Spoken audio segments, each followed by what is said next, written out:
NASCAR Chat Series action in a hot minute. I feel like it's been about a month, and it's going to be about another month until this series is back in action.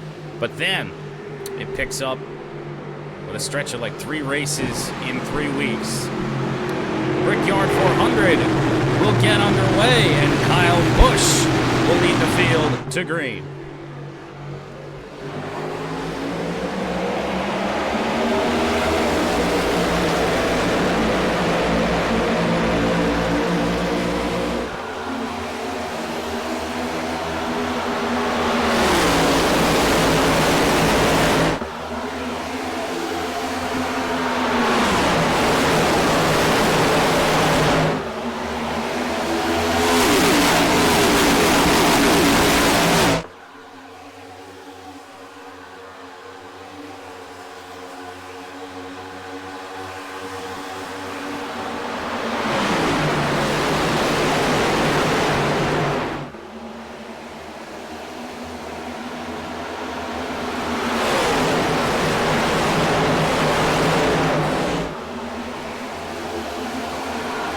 Lap 1 just about completed. Ryan Newman and Kyle Busch were side by side for a moment. The Rocket will lead lap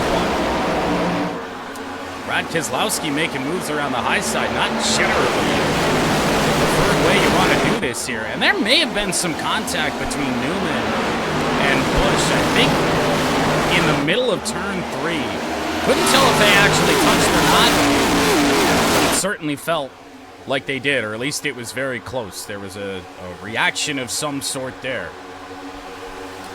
So yet again, stage 1 ends at lap 42.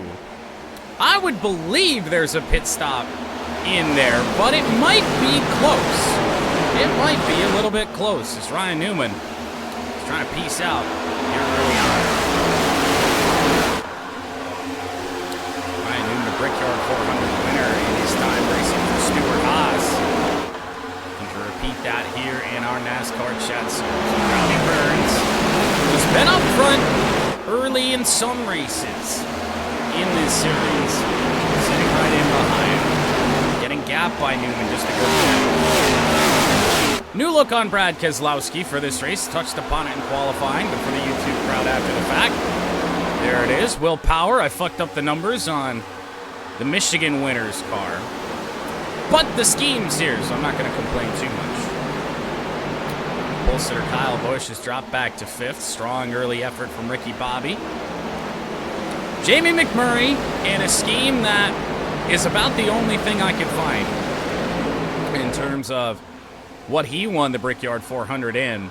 I can't believe there's not a Bass Pro Shops #1 replica of what Jamie McMurray was driving at that time. But that's what we have, so Murray's out here. Homestead winner Travis Pastrana rocking in 8th. Dollar has entered the pit lane as we were trying to go through the field here early on. Now, every one of these cars does get a faster pair, and yeah, something happened with that car, and I can only imagine that it was probably the exit of turn 1. It's going to be the exit of turn 1 all day. For whatever reason, iRacing just, the AI cannot get through that corner without smacking a wall. Maybe we should have went to more than just the one faster pair, because Dollar has used his just 5 laps into this race. Natalie Decker sits in 9th, looking for potentially a career best day in this series, making a pass on Travis Pastrana. Cal Naughton Jr., he's been a regular the last 3 or so races, and Paul Menard in the 27 Brickyard 400 winner on a fuel mileage run for his only NASCAR Cup win.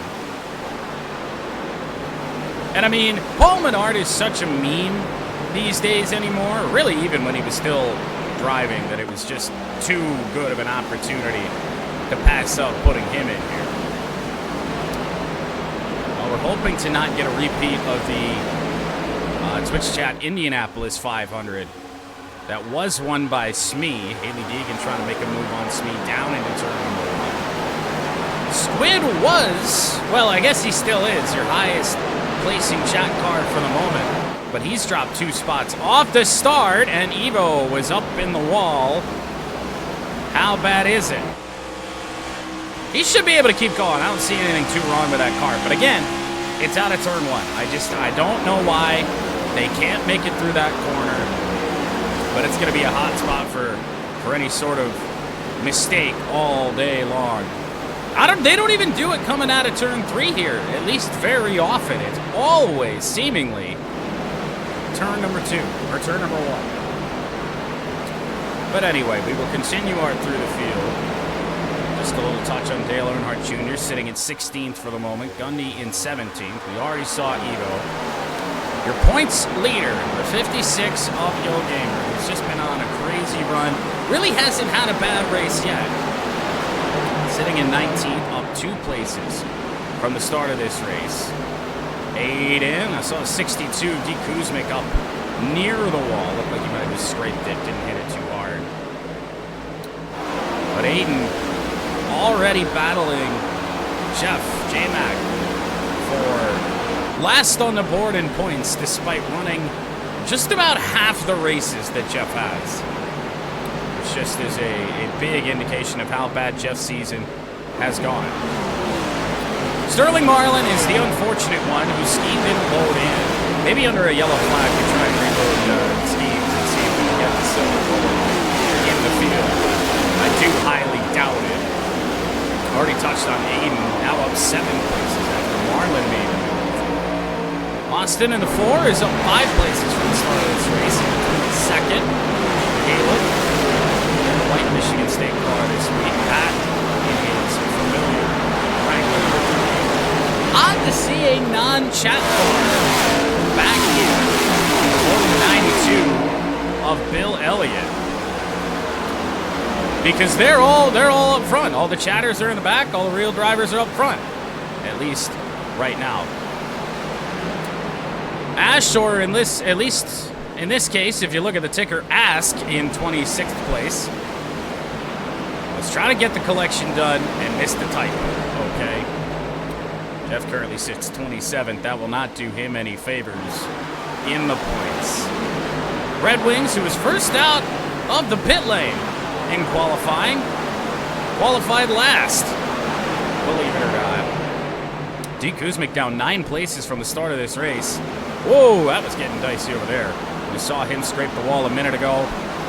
Lucas in 30th, Jordo 31st, myself 32nd, and $, the only thing saving me right now from potentially driving an unsponsored car in our next race, as we have officially gone through the field.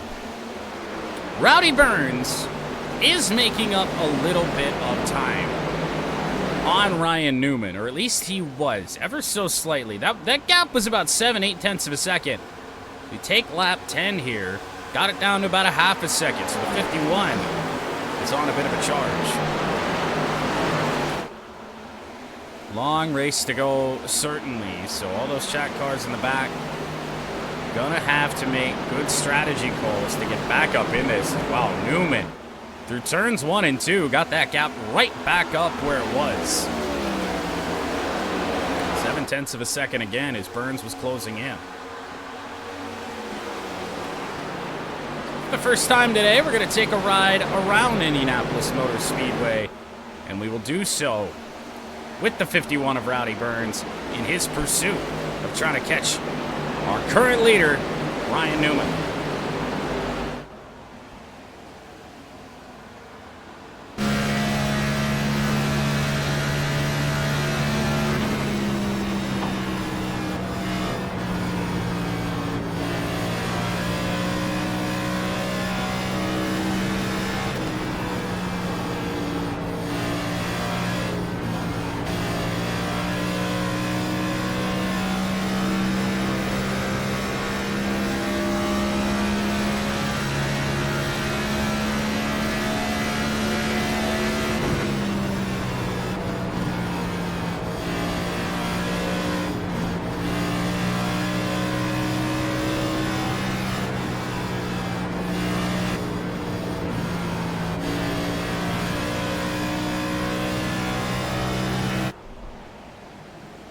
Well, pretty clear to see why Rowdy Burns is losing time yet again to Ryan Newman.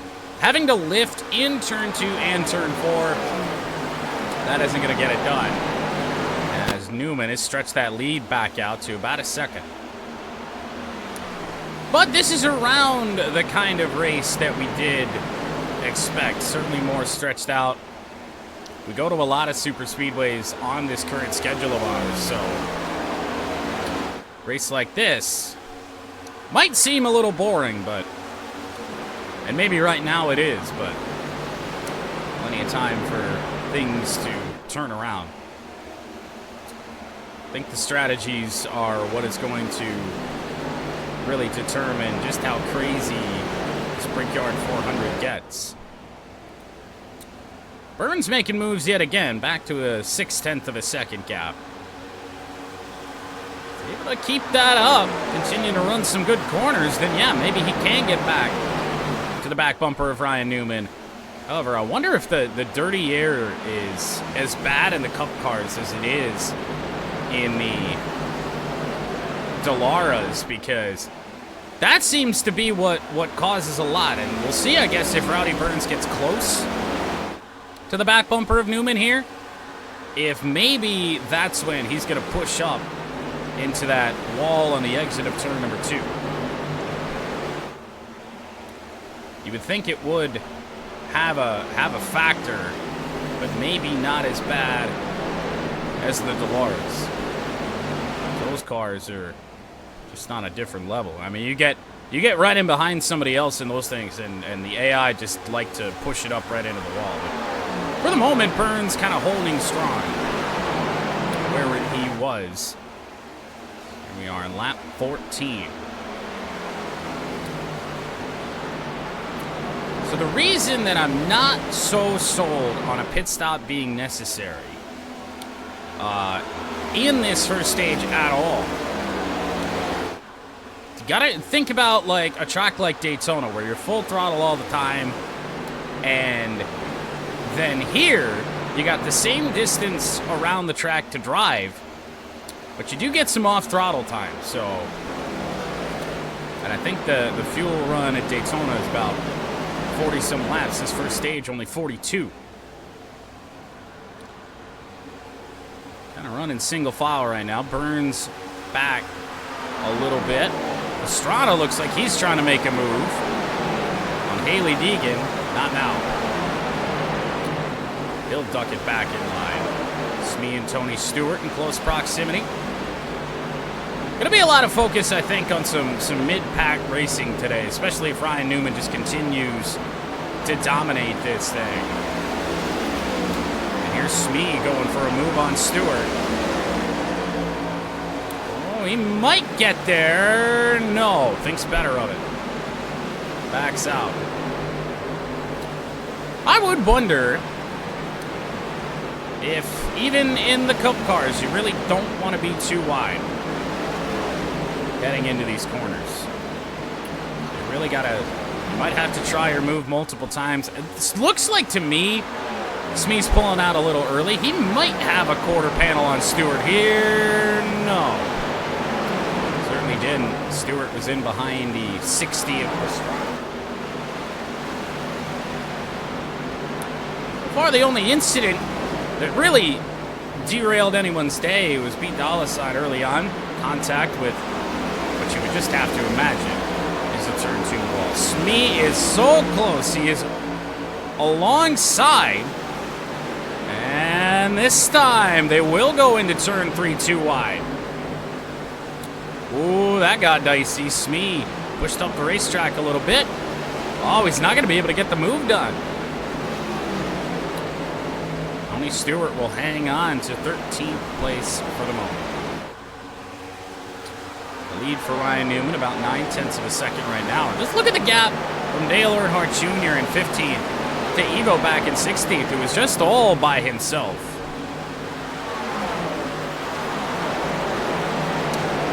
Let's try and see if we can take a look. I thought this 24 car had gotten into the wall, and yeah, it did a little bit on the right rear, but just a little cosmetic damage, nothing too concerning. when it comes to the 24. Good news there.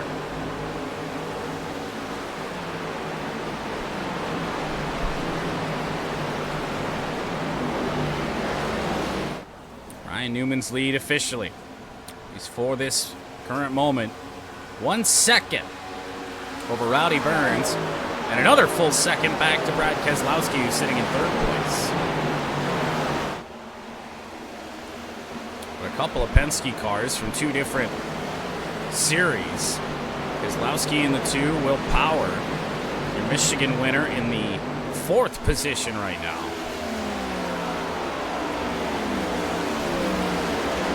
I hate that I forgot to change that number font again. It looks so dumb. I mean, oh, it's not really a good way to see it on any sort of camera like that, but Will Power. And again, the scheme loaded in with all the troubles that we've had with trading paints ever since we started doing iRacing stuff. I suppose we should just be happy that the scheme is actually here.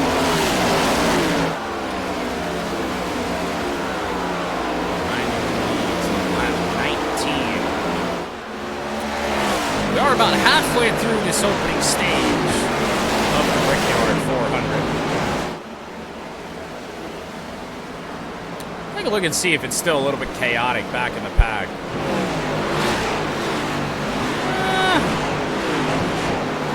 It's certainly not great. It's a lot more tightly packed together than anywhere else on the racetrack. Track cars really just aren't making moves. It looks like it's going to have to be a fuel mileage type call. Kind of jump back up into the front of the field. I don't think anyone is going to be at risk of losing a lap just based off of time. Just trying to make a move on the 25, or 25th. 24th position, actually. 35 of Caleb, not there. Got back in line.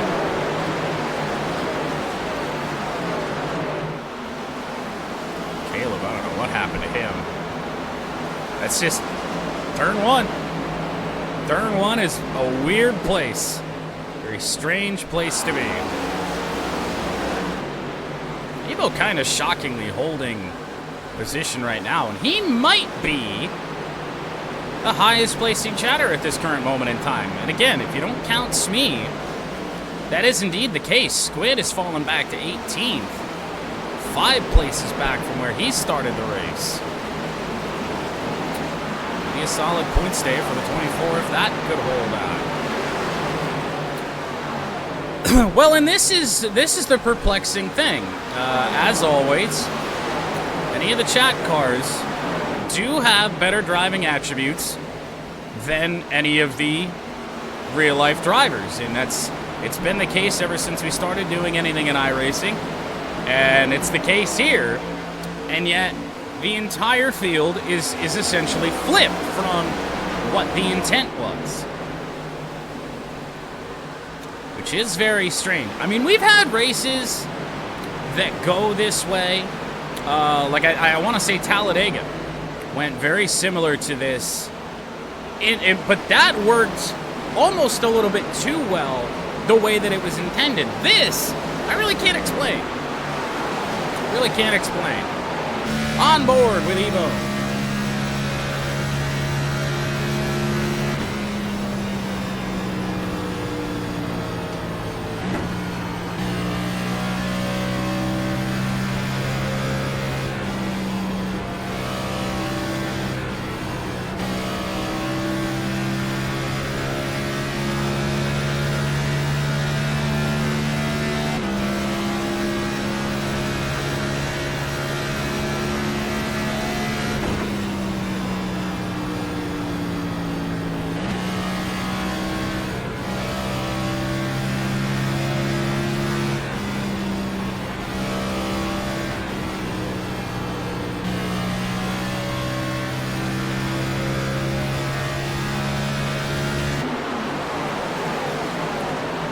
Couple of moves made during that lap. Travis Pastrana got around Tony Stewart. Smee got around Haley Deegan for a moment before she got that position back. And Bill Elliott is looking in closely at the 24. Haven't checked in at the top of the field in a moment. It's pretty much the same as we left it. Ryan Newman continues to lead by 0.8 of a second, but Brad Keselowski has closed in about 0.7 of a second from where we last left off with this top three.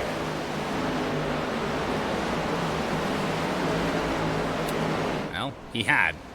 I don't know if Ryan Newman just gets out of 2 and 4 just better than everyone else. It just feels like the case for the 31.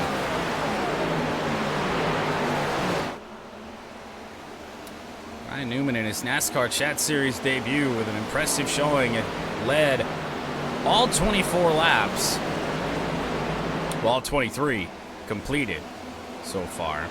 And Kyle Busch really hasn't made any moves since his initial drop off the start. He's trying to get something done here on willpower, but just way too out of line, way too early. He's not going to get a run down the back that way.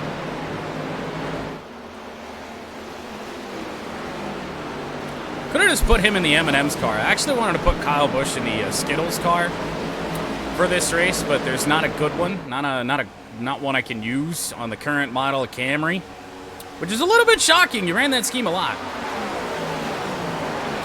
So the pedigree dog food car it is, which was always a good one, especially in the early years of Kyle Busch racing at Gibbs. So a modern take on that.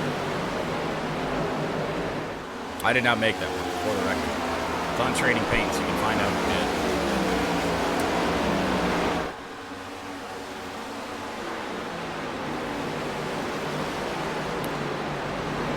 Let's see. Who haven't we really checked in on all that much yet? Let's actually take a look at Squid. Because I want to see... It certainly doesn't look like it. That's a pretty good look. I wanted to see if he had maybe gotten a little bit of damage on that car. But no, it certainly doesn't appear so. It's just falling off the cliff. However, Bill Elliott did make the move around Evo and absolutely gapped him in the time we were at the front of the field there. My goodness, so this is your race right here.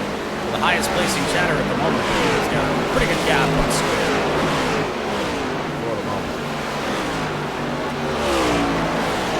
The last car on the lead lap is yours truly, and is there a slight bit of actually left front damage on that car? I am a little bit curious. There sure is.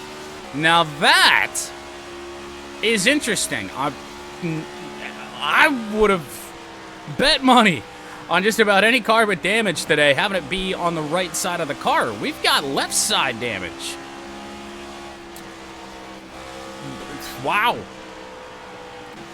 Wow, wow, wow.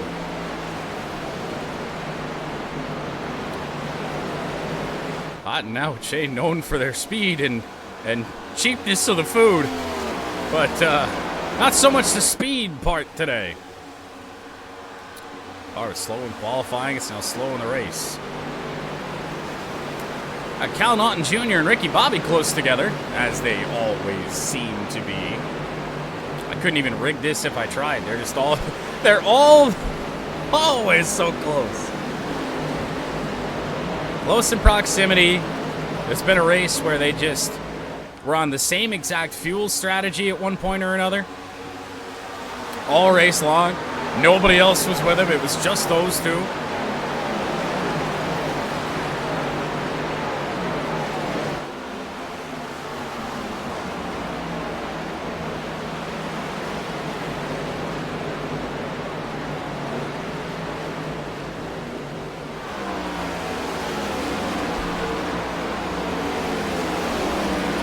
Do believe I was right, though. I don't think anybody's going to lose a lap just based off of being slow. At least not in the first two stages.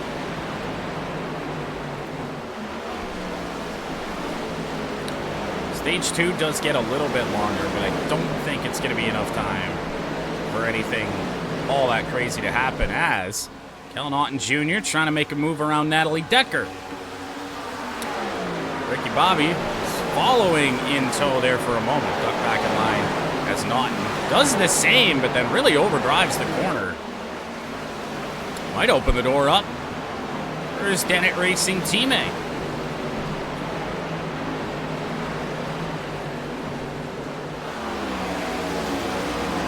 Oh, Naughton again.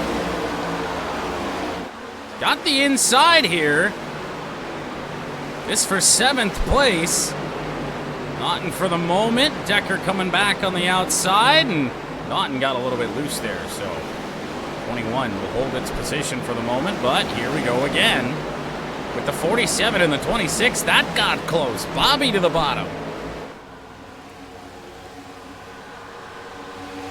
This is what we have to do for excitement. That looks like Sterling Marlin entering the pit lane here. And Evo, and I don't see any damage on these cars, so we figured out the fuel window. It appears to be around 30 laps, so a shake-up potentially. And this is going to be interesting once we get to the Stage 2 pit stop, more so than anything else, because there's going to be a chance that some cars aren't going to want to come down. They'll take the track position at the start of Stage 2 and just hope for the best from that point forward, because we do have about to be 12 laps to go in this opening stage. All 30 laps so far, led by the 31 of Ryan Newman.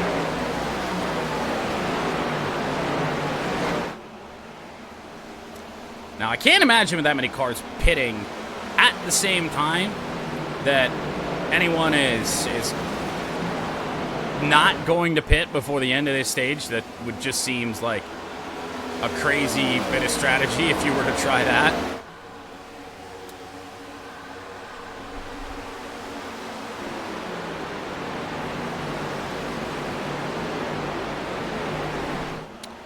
Newman, no indication he's coming down the pit lane yet.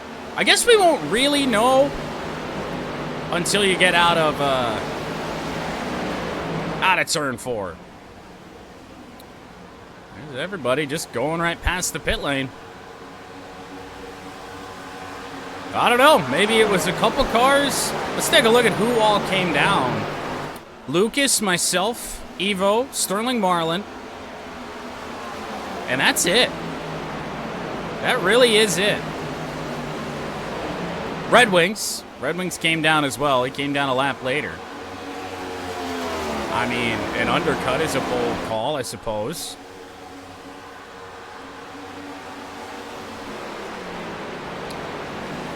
Ryan Newman. Come to 10 to go in this stage. Burns is the closest he's been in a minute. But I just don't have a lot of hope that really anybody's got much for that 31 until we all get packed up again.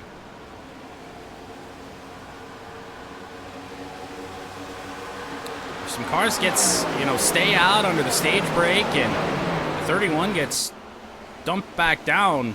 Although I could see the 31 staying out under the stage break, and maybe that's how the rest of the field might bury him back there a little bit. Usually the top 6, 7 cars will try and do that.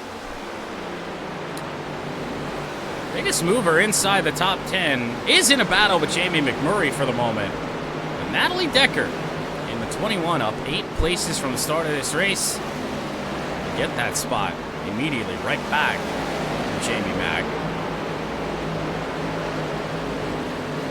And Naughton just got passed by Ricky Bobby. Things are getting interesting back here. This is really some of the closest any of these cars have been together in quite some time. As Decker will peace out in 6th place. But yet still no other pit stops. Just those 5 cars right now. 6 cars are a lap down, and 5 of them lost that lap on their first pit stop of the day.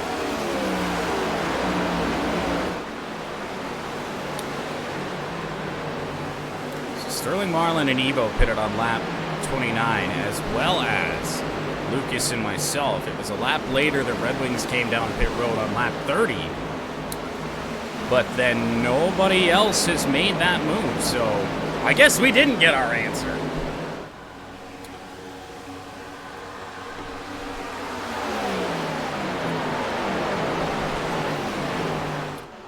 Newman continues to lead.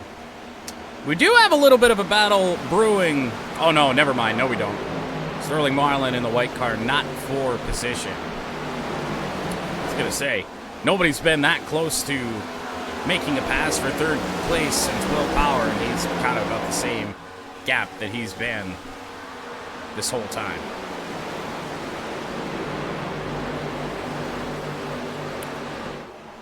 Ryan Newman through turn 4. Will take 7 to go in the first stage of the Brickyard 400. It is a bit of a snoozer, but I'm telling you, once we get these top 3 especially kind of shuffled back, could get a little bit interesting. Only one true incident on the day. It was Dollar Sign presumably smacking the wall out of turn number 1. Came down the pit lane. Let's see, all the way back on lap 3.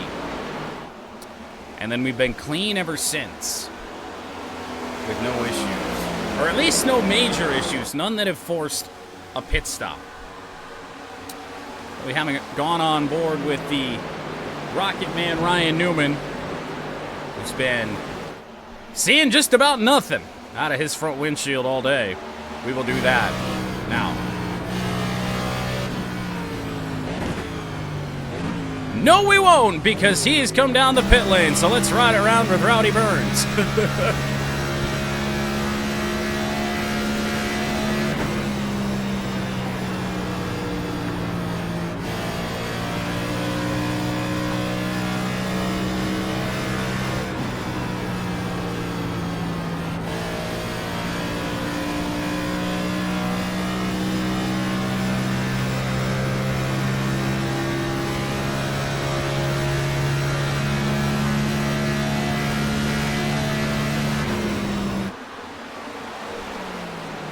This could be such a very Indianapolis way to end this first stage, because there is a real chance that your stage 1 winner is going to win it on fuel mileage.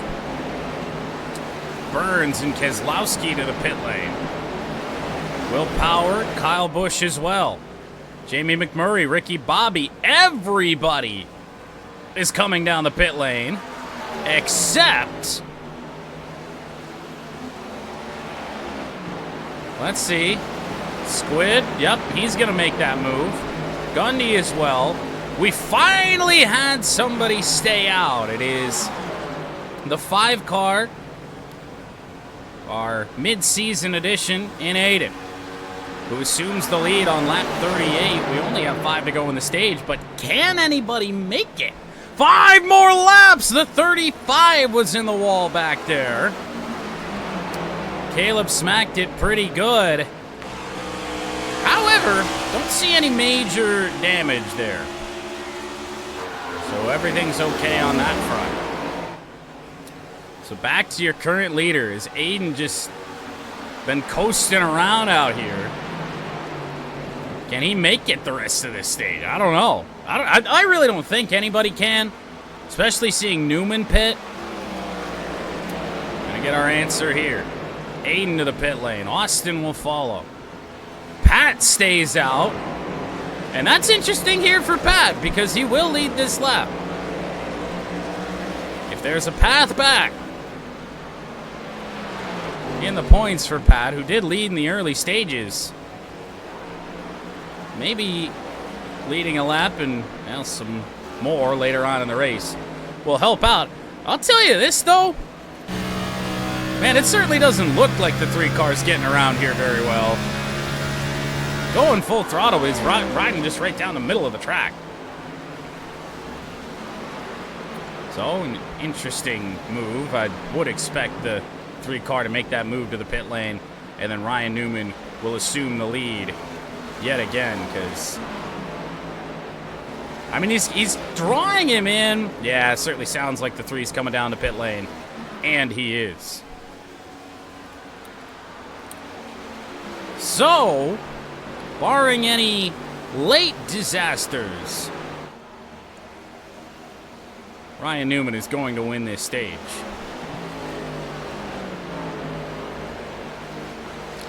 Pat stayed out. He tried it. Now, Will Power, under the pit cycle, did get into third place around Brad Keselowski. Slow stop on the 2, perhaps.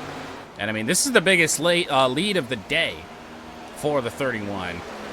About 1.3 seconds over Burns.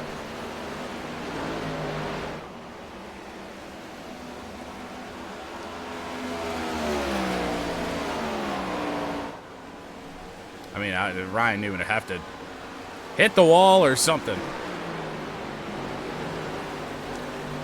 Even B. Dollarsign couldn't make it, and he was the lap 3 pit stop.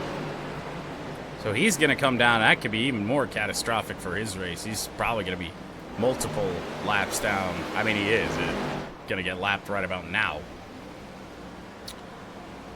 Unless he had somehow gotten his lap back, but I really highly doubt it. Rough start for the Brickyard 400 for the 45. So Newman's lead, 1.4.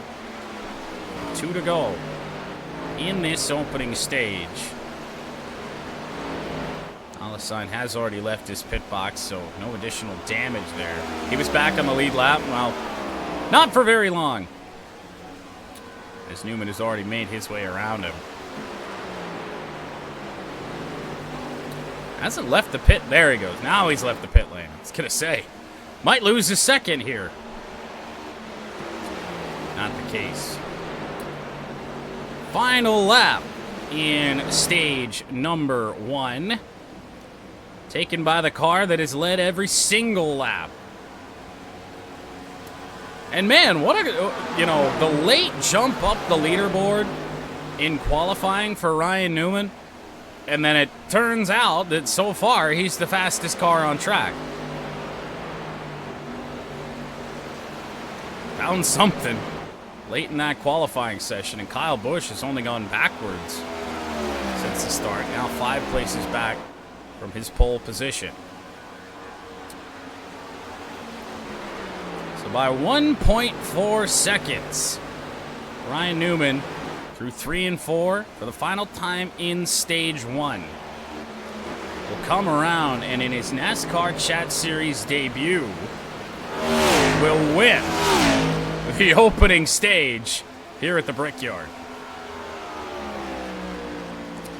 However, gonna be about only about 10 seconds before that stage yellow goes.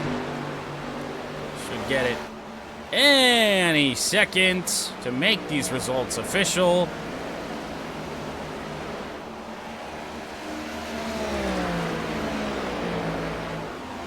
No.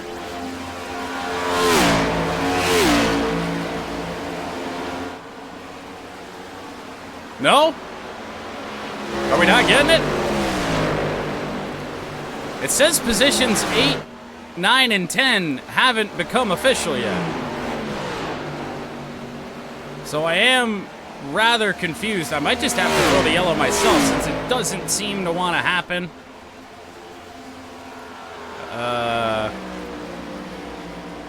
There it is. That was really strange. I don't know what was up with that. I don't think anything changed, but I didn't throw the yellow, so eventually it worked. It told me that stage 1 end was on at the end of lap 42, so I really don't know. But there it is. Now those results are official. Your top 10 for stage 1, Ryan Newman, Rowdy Burns, Will Power back into 3rd place, Brad Keselowski, Sterling Marlin, Kyle Busch, Cal Naughton Jr., Jamie McMurray in his Chat Series debut, Ricky Bobby and Natalie Decker earning the stage points. So no Chat stage points at all.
Well, it wasn't exactly the shakeup we were hoping for, as 7 cars did stay out.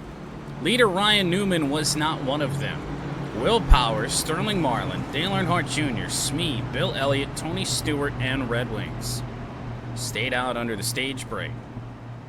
To get us where we are now, Ryan Newman does not appear that he will lead every lap of this race as he starts stage 2 from back in 8th place. And it might be a little bit terrifying to some to see the 12 of Will Power back up here after he won at Michigan just 2 races ago. But at least we had one chat car on the move, and that was Red Wings, who did stay out. So we'll see what happens. Kind of expecting the 71 to drop like a rock. 4th car in line on the inside there, with the speed that we saw the chat cars have in the opening stage, but there's some hope, potentially, that he doesn't do that. But we'll have Ryan Newman back in a little bit of traffic, so there's that. Stage 2 about to get underway. Will Power will lead them to green. I don't know what it is with the cars that Trading Paints always seems to have issues with. Sterling Marlin is up there on the front row as we start stage 2.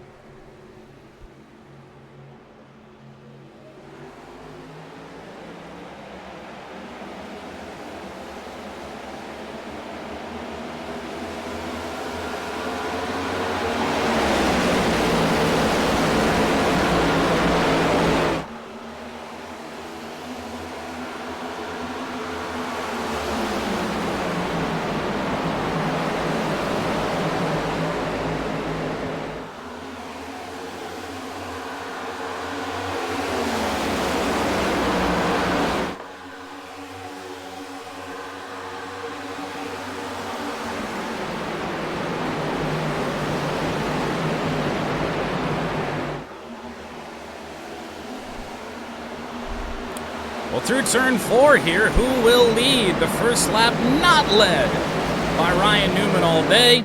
It appears it's going to be Sterling Marlin, and it is. So we had trouble early on in stage 1 with Pete Dollarsign coming down the pit lane on lap 3, presumably with an incident on lap 2. And we can only hope that maybe, just maybe, that's not the case. Red Wings has already lost now 3 places off the start, so I really don't know what's up with the chat cars, but man, are they having a bad day.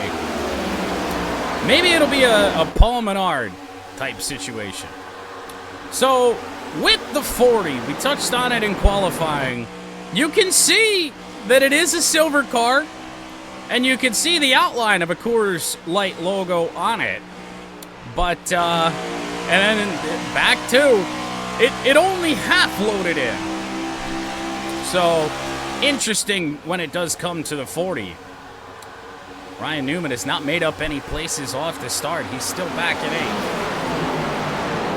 8th. Which means, for the time being, we do have our tightest battle for the lead yet, except Sterling Marlin with a great run into turn number 2, gapping Will Power just a little bit, and it's officially nightmare time. Your Indianapolis 500 winner, 23 cars speed, looking to win both events here at Indy this year. Obviously, IndyCar's biggest race and a crown jewel here in NASCAR, the Brickyard 400. 23 is up front.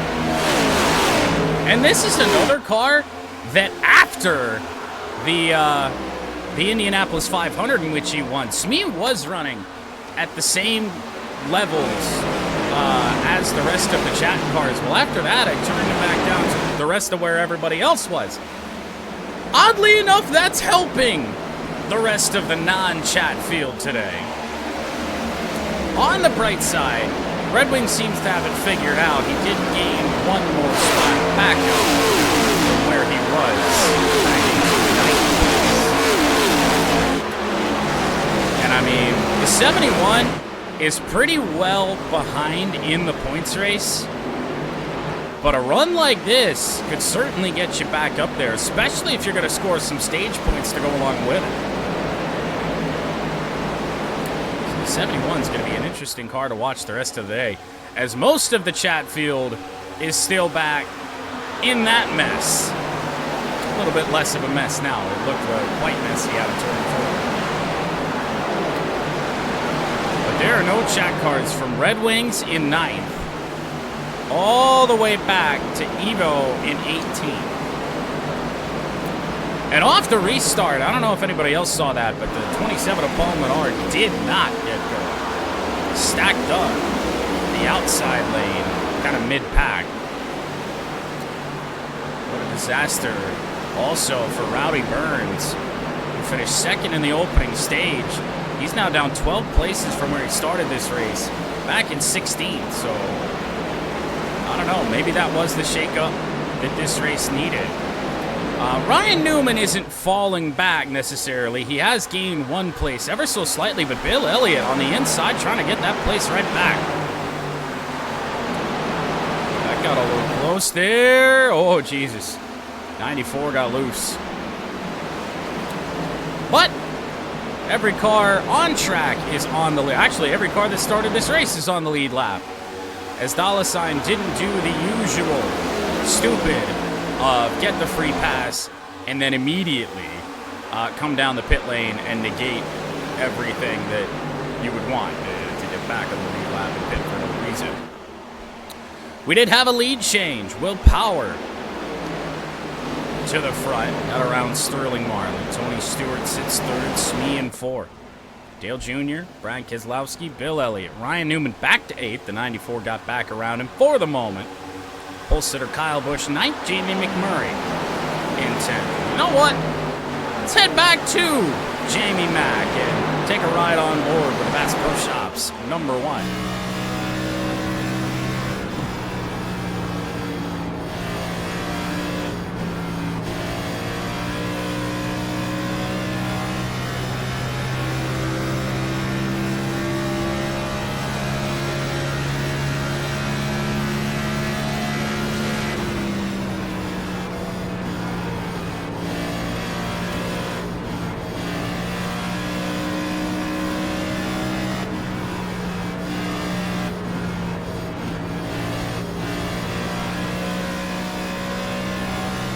A lot of feathering the throttle there.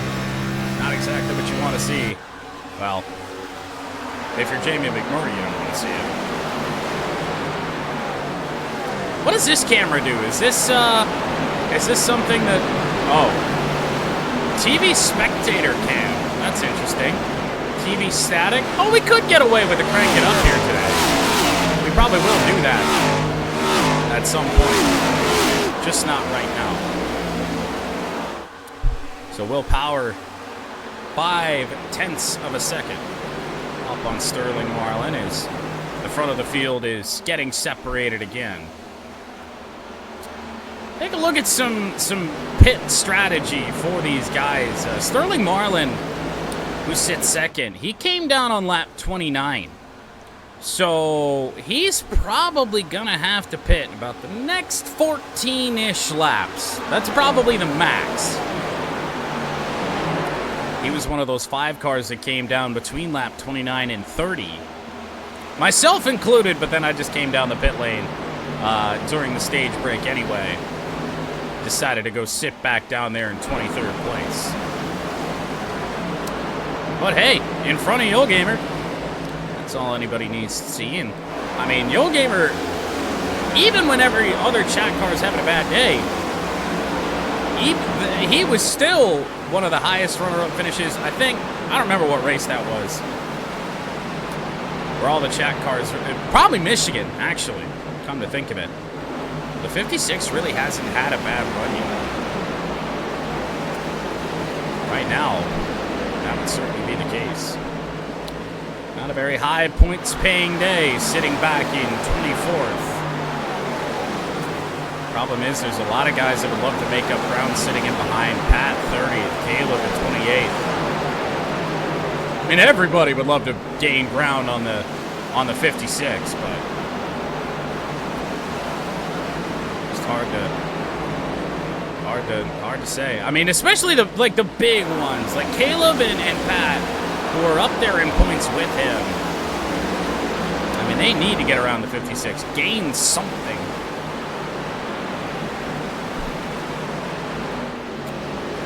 Back up at the front of the field, Will Power has stretched this lead over Sterling Marlin to the largest lead that we've seen today that isn't aided by a pit stop. Even Ryan Newman, who has gotten 2 places back up off the restart into 6th. Even Ryan Newman, his lead topped out about 9/10 of a second. So is Will Power the best car on track all day? I don't know. It seems to be whoever gets that lead, really whoever starts second. Well, no, Will Power actually did start this stage in first. I don't know. But whoever leads that first lap might just peace out for a really long time. There is a new last car on track, and if he were here, he'd be happy to see it. Austin in a 4. The whole goal all year has been to finish last in this series. Some good results as of late. Have heard that, and whoa, he about secured it right there by running into the back of the 62. Well, yes, bringing up the rear as he intended. Should have picked a different scheme if he wanted to finish last. Good year for McLaren.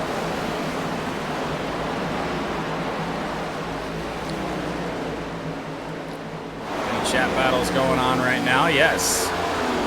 Gundy in the 48, trying to get to the inside of Jeff in the 55. Has it for the moment. Jeff's got a little bit of a toe off the 43 car. 48 will pull back in line. This might be one to watch here for a little while. It's better than watching Will Power just drive away at the front of the field, so here we go. Well, there was a potential move there. Really trying to get around me. Pulled out a little bit too soon. Now back in line. Caleb was going to go for a move to the inside of Ash, but no. And, oh boy, would you look at how far the 71 has fallen. Restarted this stage in 7th place.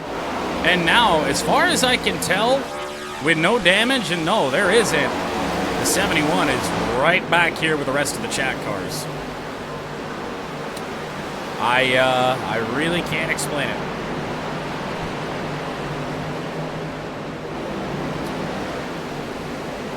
Election's publicly viewable for those that might have some questions. You can go in and look and see that all these chat cars are at 100 skill and aggression and whatnot. And then, yes, I'm very, very sure. And then all the others are at 90. I have no logical explanation for why everybody is ass. Lucas is at least trying to make a move around Travis Pastrana, to no avail at the moment, but anytime we're going to see a chat car pass a non-chat car, might just be a big deal here today. One thing we do have to remember, though, is that Red Wings was the worst car in the qualifying session, so, and he probably had the most laps of anybody else out there. Maybe.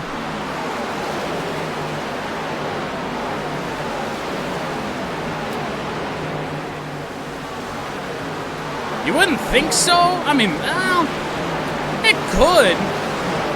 It could, and maybe that's why we see these cars pull out. Like, let's go find a little bit of a closer battle back here.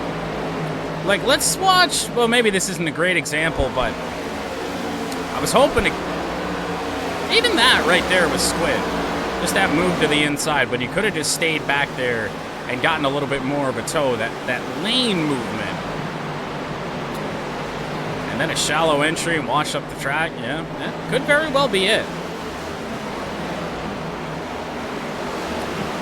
very much just need to get behind a car, stay there until you get the run to pass him. Right now they're not. Look at it in the back of the pack.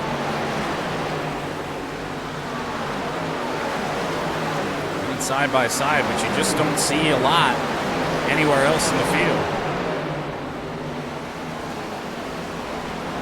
Whoa, looked like Pat had some trouble back there. Don't visibly see any damage, doesn't mean that there isn't any. None on the front. I think there might be a little bit on the right rear, but just some scrapes, nothing to be concerned about for the 3, but wow, that 3 car was way out of shape. Oh no, do not go 3 wide. Oh, they're really thinking about going 3 wide. Ugh. That got scary. Now, is the 3 car going to come down the pit lane for that?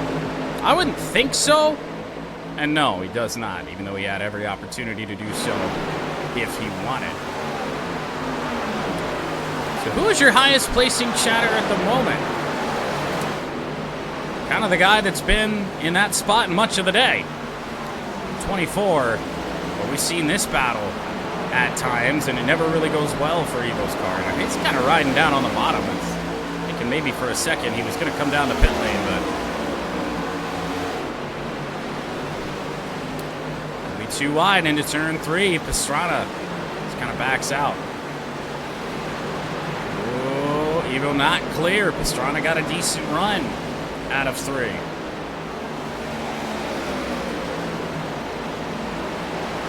Hold on.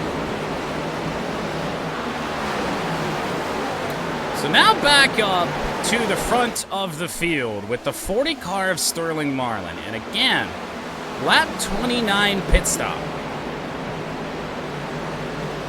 So here in the next few laps is actually Smee looking to make a move on the 40 car. Pressure tires for sure on just about everybody else in the field.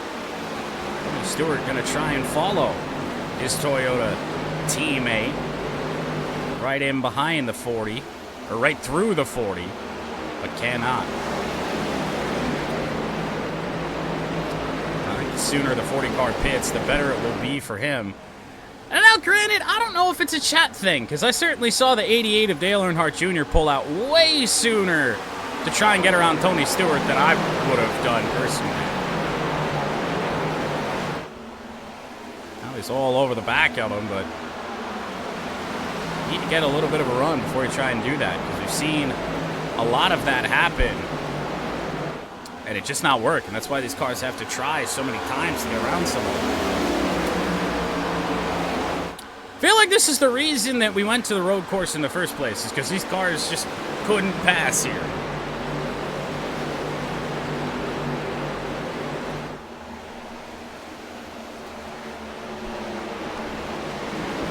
Seeing Smee in second place is terrifying.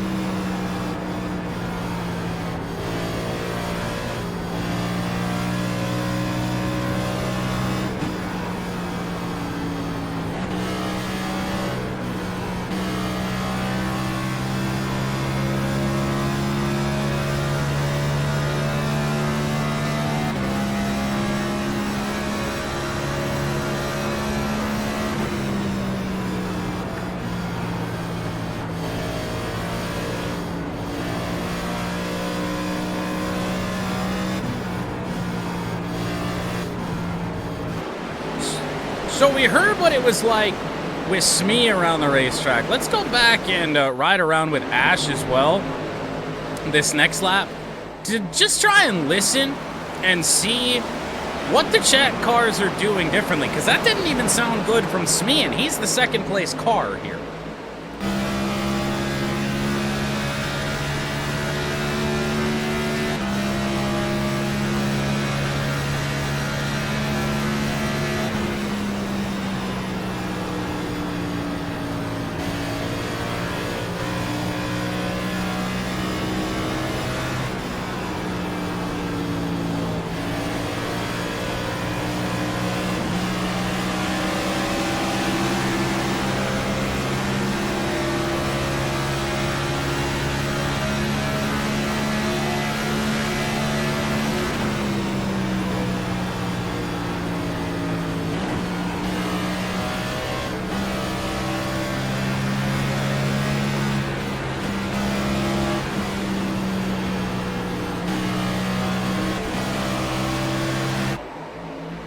know. Something that I noticed from both cars is that when we rode around up front and when we rode around in the back, there were downshifts in some corners when you had to check up.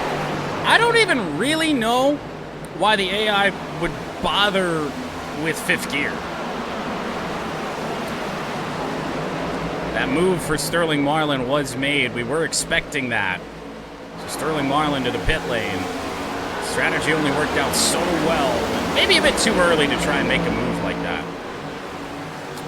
So then, are there any other cars that had that same pit lap? No.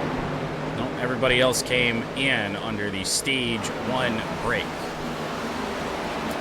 We have 24 laps to go. And stage, whoa. Red Wings to the pit lane. I guess that's not overly shocking. It's a little bit earlier than I was expecting. I mean, his last pit lap, I believe, was lap 37. So that's an interesting call. Back to the front of the field, and Willpower continues to lead. But Smee made the move into second place before Sterling Marlin came to the pit lane. Dale Earnhardt Jr. sits third. Tony Stewart in fourth, and Ryan Newman, who led every lap of stage number 1, hasn't made up the ground I was expecting. I really thought that this car might just be the class of the field here today. So far, not the case, as Red Wings will lose a lap.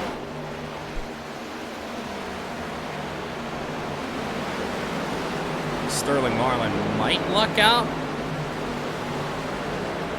Oh, yeah, well, Marlin's already out of the pits, so yes. He is last, but he is on the lead lap. Which I guess is good for Red Wings to see. Because as things stand, a free pass would be in order.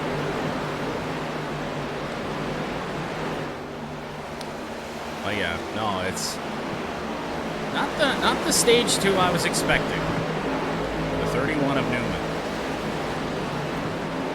I mean, at least for him, unlike Rowdy Burns, kind of hung up here with them. I mean, both Newman and Burns had pitted under the brake. Burns was the one that just fell way back. There's still no chat cars inside the top 10. The highest placing chatter remains the 24. But Lucas, who's gained 12 places off the start, might have something to say about that before the end of this second stage.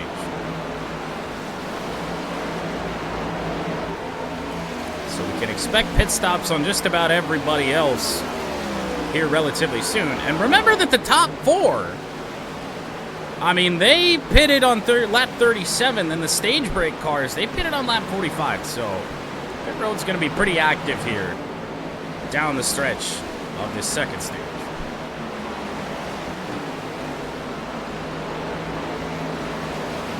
Still chaos back here. Not really. We've spread out a good bit.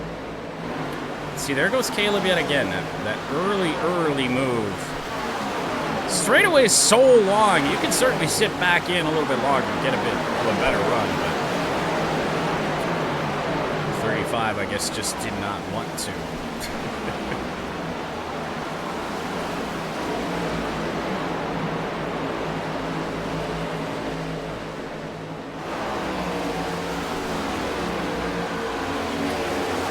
Be a long race to the finish, though. Depending on how long the stage break takes. A 60-lap run to the end. Probably a bit too long to see multiple pit stops in that final stage, unless something just outrageous happens. Unless we get, you know, an incident, a true incident. And I guess maybe this is why we can be a little bit glad that Indianapolis turns into a bit of a crash fest, because it's not this. At least you got something going on.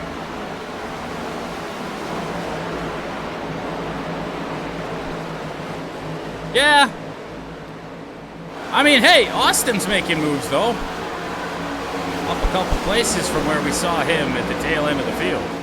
Again, that's not what he wants, but that's happened. Ash runs 26th for the moment. Well, we kind of figured we were going to use him. See if this race gets spiced up just a little bit. Our first debris yellow of the day.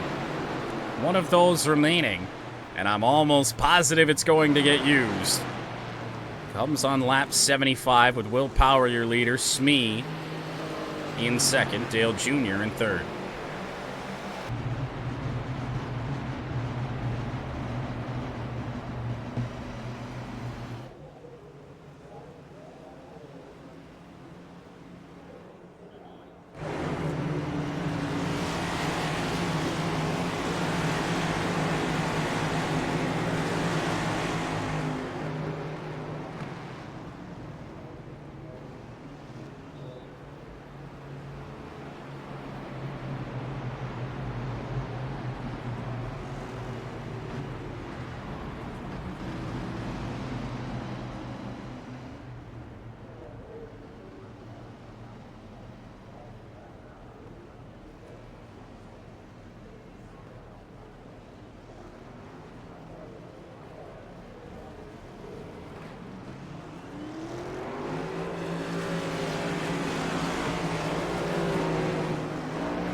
Well, I don't know if that was the desired shakeup. Your stage one winner led every lap in the stage. Ryan Newman is back up front with Brad Keselowski, who was top 5 all of stage one. Your pole sitter's back in third. But we do have a chat card inside the top 10. Lucas, who sits in that 10th position. It made things into... We're going to have another one again, and we'll see if it does anything different. Ryan Newman will lead them back to green. We will have 15 laps to go in stage number 2. We're going to give this a go. I'm going to see if it works. Time to crank it up in the Brickyard 400.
Problems under the crank it up. We have a crash on the racetrack, and that was your points leader in Yo Gamer sideways in front of a group of cars.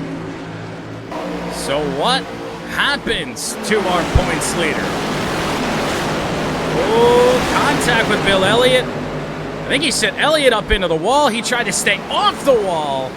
And that's one of the hardest hits we've seen in this series all year. Oh, that was a massive hit for the 56. He's trying to drive it away. So the 56 is definitely, I'd say, to blame here on this. He drives into the door of Bill Elliott, sends him up the track. Elliott came down into Squid. And man. And now, of course, this isn't as catastrophic as it could be because there are faster pairs, at least there's one faster pair here today. So we'll go into chase cam just to confirm what I said. Just kind of drove it up into the 94. 94 up in the wall, tried to stay off the wall, and then actually Squid kind of tried to form a hole that wasn't really there. That isn't ideal. Well, our first debris caution of the day is followed by, just a couple laps later, our first real yellow flag of the day. Taking out a good chunk of cars for the moment that had to burn fast repairs to get back out there. Potential points implications with YoGamer being involved in that back in 32nd cannot be understated, but a long way to go here in Indianapolis still. Ryan Newman will lead the field to green to take 10 to go in stage number 2. Going to sweep the first 2 stages. A good restart here could seal that.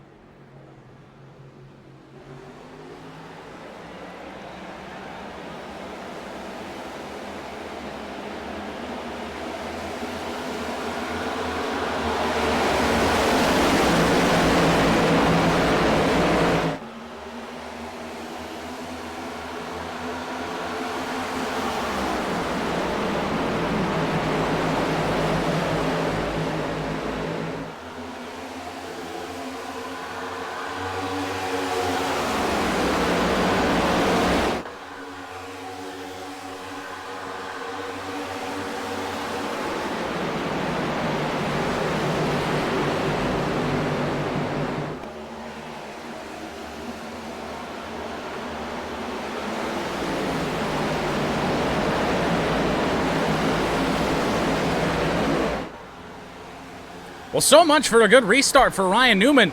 We might have problems in the back of the field with Aiden. Oh, yeah, he definitely hit something. Will the 5 be able to make it back around, or will the yellow flag have to come out? I'm not certain that car's making it. He's going to give it a go. Ride around on the apron, I guess. We watched the 5 car for the moment. Ryan Newman didn't get a good restart at all. Jamie McMurray took over the lead. But will the 5 make it back to the pit lane? I mean, he hit something real hard. It's going around okay for the moment. That's all we need to see. I mean, might as well consider him entered into the pit lane already. So, back up to the top of the field, Jamie McMurray, followed by her pole sitter and Kyle Busch. Haley Deegan up into 3rd place.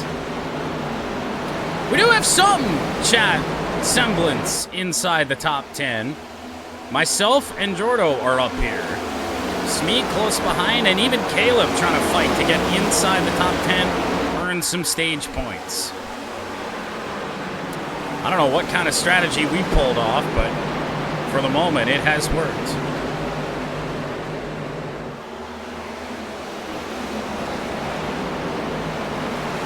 What's even gotten around Travis Pastrana, which has just been kind of the benchmark for our chat cars. Is Gundy's now coming to the pit lane? It doesn't look like anything's wrong with that car from this far away. No, that car hit something too. I mean, my goodness, it is chaos here right now at Indy. And then all that, I'm dropped outside the top 10. Well, little did we know it, that debris caution would certainly spark a little bit of chaos. Not the way we expected, but there was nothing going on the racetrack before that, and now it's just been nothing but, like I said, chaos. Will Power, whoa, we got it. It's getting crazier. Scheduled pit stops at the front of the field, and Will Power inherits the lead. Oh, that could be a massive shakeup. So who all came in here? Trying to figure that out. It didn't pop up on my thing. To my pit lane cam, I see Jamie McMurray, Kyle Busch, Ryan Newman, Ricky Bobby, maybe more. Haley Deegan as well. So now your leader, Will Power, behind the slower car of Gundy, used that faster pair to get out on track quick. The 48 just loses a lap for the moment. Will be the first car lap down for the time being. Looks like myself, maybe Cal Naughton, Jeff also entering the pits. Well, so that move to stay out at the front of the field for a good chunk of the cars that are in contention. It's like, what are we doing? This is nonsense. Might actually have a race for the first car one lap down. Ricky Bobby's going to hold that position for the moment. And Kyle Busch avoid falling a lap behind the pace. We have 5 laps to go in this second stage, and it has gone insane.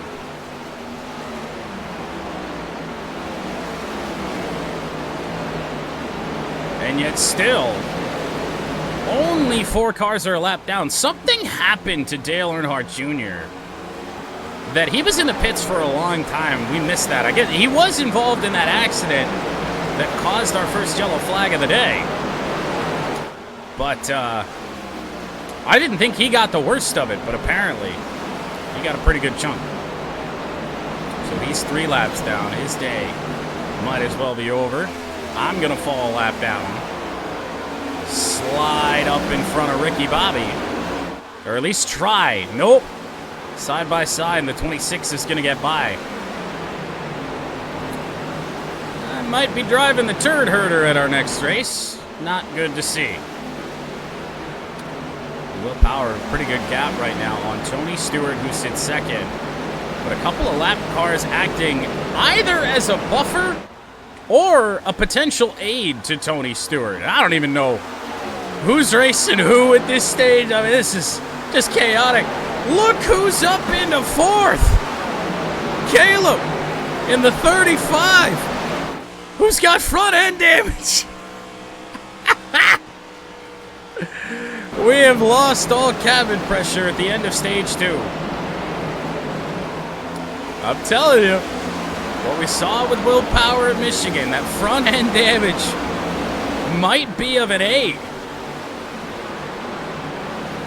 I don't know how, I don't know why, but it's happening. And Red Wings, who again was one of the slowest cars on track all day, sitting 7th now, looking to earn some stage points. Pat, intense, trying to pick up some crucial points.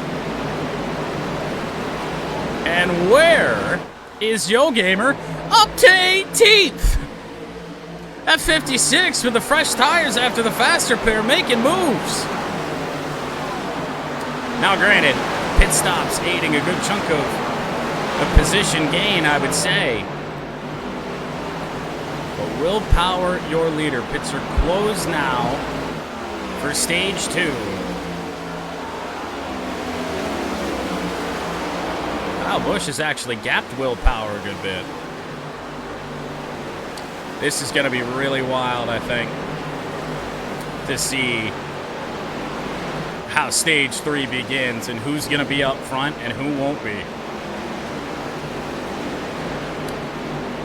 Will Power coming around to take the final lap of stage 2, we think. Uh-oh. Oh, wait, Pastrana and Stewart, those are both cars in the lead lap. For the moment, my car will get the free pass to get back in this race. So turd herder, perhaps not assured. Will Power, your Michigan winner. Ran well at Homestead. Has run well a lot this season. That win at Michigan guaranteed himself a spot in the field the rest of the way. He's trying to put Ricky Bobby a lap down, which is the last thing that I want to see. Doesn't look like he's going to be able to do it. Now the gap from 1st to 10th, 6 seconds. We'll see if the stage caution works as intended. But the 12 of Will Power out of turn 4 and crossing the yard of bricks to win stage 2. Tony Stewart, Travis Pastrana, Caleb picks up solid points. Smee 5th, Paul Menard, Red Wings, Pat, Jordo, and Sterling Marlin. But yet again, for whatever reason, we're going to run around, I guess, for another lap. So we'll see if anything gets changed here. But again, it's laps remaining in stage 2. None. So something about Indianapolis and auto stages is not really getting along. Haven't seen any moves made on the board, and luckily for me, Willpower has not lapped Ricky Bobby. But we'll cross the line again to officially finish stage number 2, I would imagine. Maybe? There it is. There's the stage yellow. I don't know what's going on with a lot of stages today. But Willpower now officially your stage winner. Continues his success on the year. Tony Stewart second. Travis Pastrana third. Caleb picking up chat points in fourth. Smee as well in fifth. Paul Menard in his debut sixth in stage 2. Red Wing seventh. Pat eighth. Jordo ninth. Sterling Marlin in 10th place. And those are your stage 2 results.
Well, stage 2 was chaotic towards the end, ever since the debris yellow. This is what we have left. There are 2 cars 1 or more laps down. Aiden, who had the damage earlier, he's stuck a lap down right now. And Dale Earnhardt Jr., who suffered some damage from that incident with Yo Gamer that we had just missed, I guess. But he was in the pit lane for a while. He must have used his fast repair earlier, and we hadn't known. But we start stage 3 not terribly different from where we started. Some of the cars that have been up front much of the day. Keselowski, McMurray, Ryan Newman, Kyle Busch, Will Power, they're up here. But a chat car starts on the front row for the first time today. That's 62 of D. Kuzmic. As we will have 61 laps to go in the Brickyard 400. Finish this thing out. The Blue Deuce of Brad Keselowski will lead the field to green.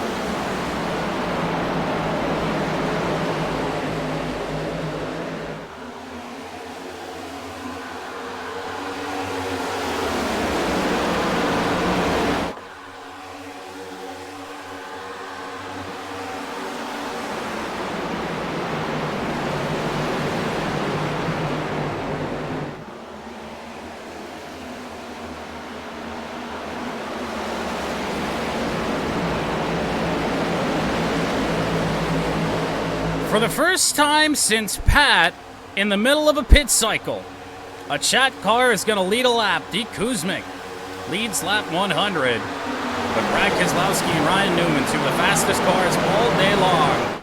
In close, but man, oh man, they got really close side by side. Oh, problems back behind the track. The yellow flag is out. Pat is one that I saw sideways. He actually got it back going again. Is there anybody that's actually dead because of this? I was involved, Ash was involved ever so slightly, but everybody's still going. So we take a look at what happened here with Pat. It was him and the 35 of Caleb that got together. Caleb just drives all the way up the racetrack, squeezes Pat. Oh, somebody got turned back there. I think that was Dale Earnhardt Jr. But this little scuffle up here, all that really did was check everybody up behind them. So riding along with Squid, way up the racetrack, into the wall, and just came right across the left rear of the 88 of Dale Earnhardt Jr. So let's see how Ash is involved in all this. I think it's just, oh, well, she did clip the wall pretty hard as well. Maybe not that hard, but then just a little bit of a stack up here right at the end. Shouldn't be anything too crazy for any of those cars. Well, we had made it one lap.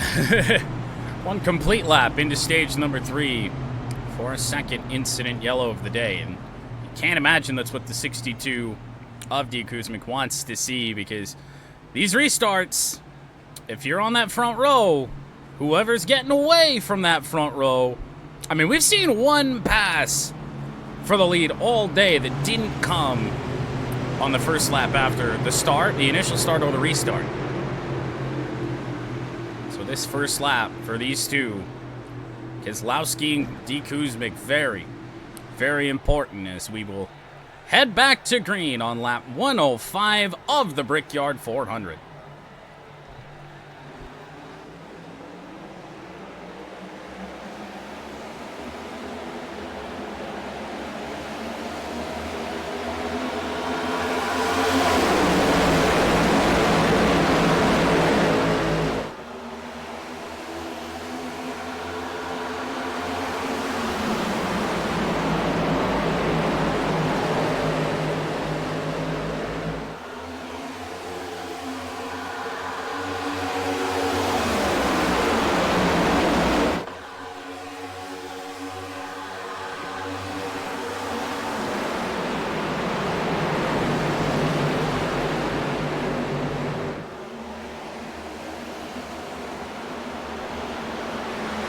So far, so good for D. Kuzmic off the restart.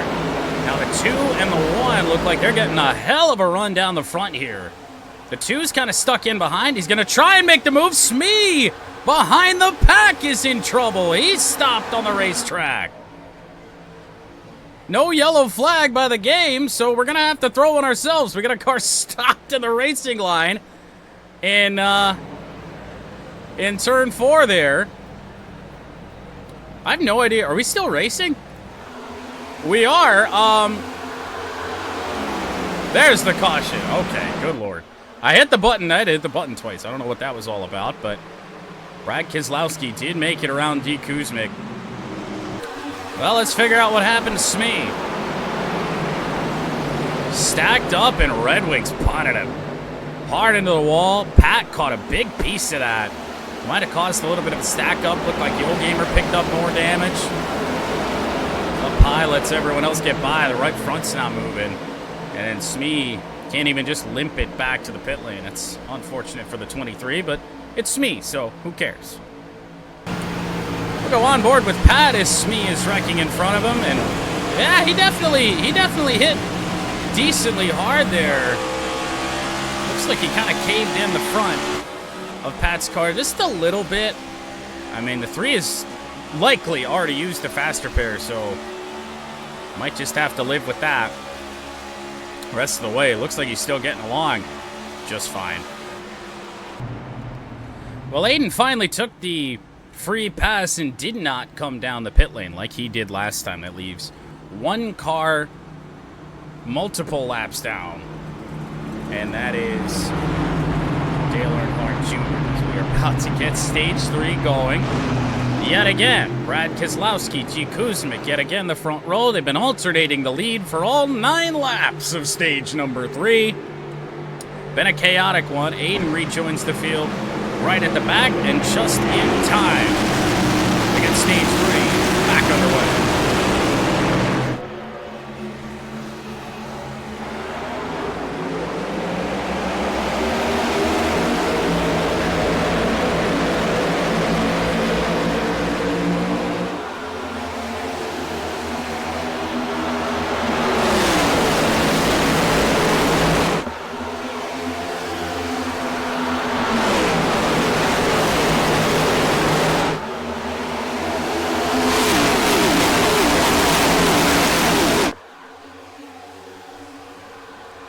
Well, Brad Keselowski could not clear D. Kuzmic, so they are side by side down the back straightaway.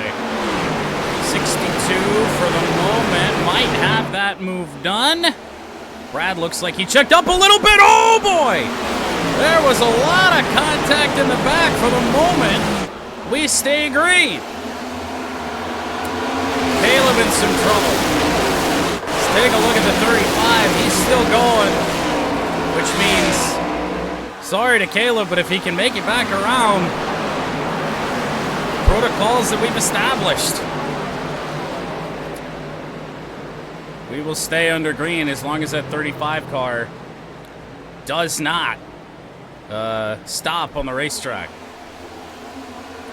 The other two incidents that we've had haven't been able to do that. Brad Keselowski has cleared the 62. We might just get some green flag running for a moment. But, I mean, they haven't been able to run but 2 laps before problems start to come about. Oh, D. Kuzmic just got freight trained. A couple of the cars involved in that, Cal Naughton and Bill Elliott, are coming down to pit lane. Let's take a look and see if we can't just see how bad it is for some of these guys. Bill Elliott took a lot of damage. Cal Naughton, kind of the usual for those guys. I'm not sure if either one of them has used a faster pair, but we shall see.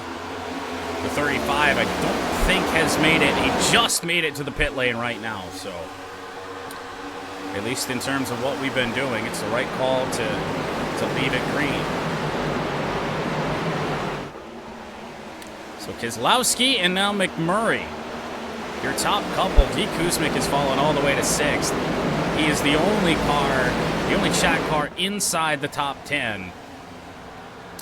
And through all of these yellows to start this stage, it really hasn't shaken up any sort of pit strategy or anything like that.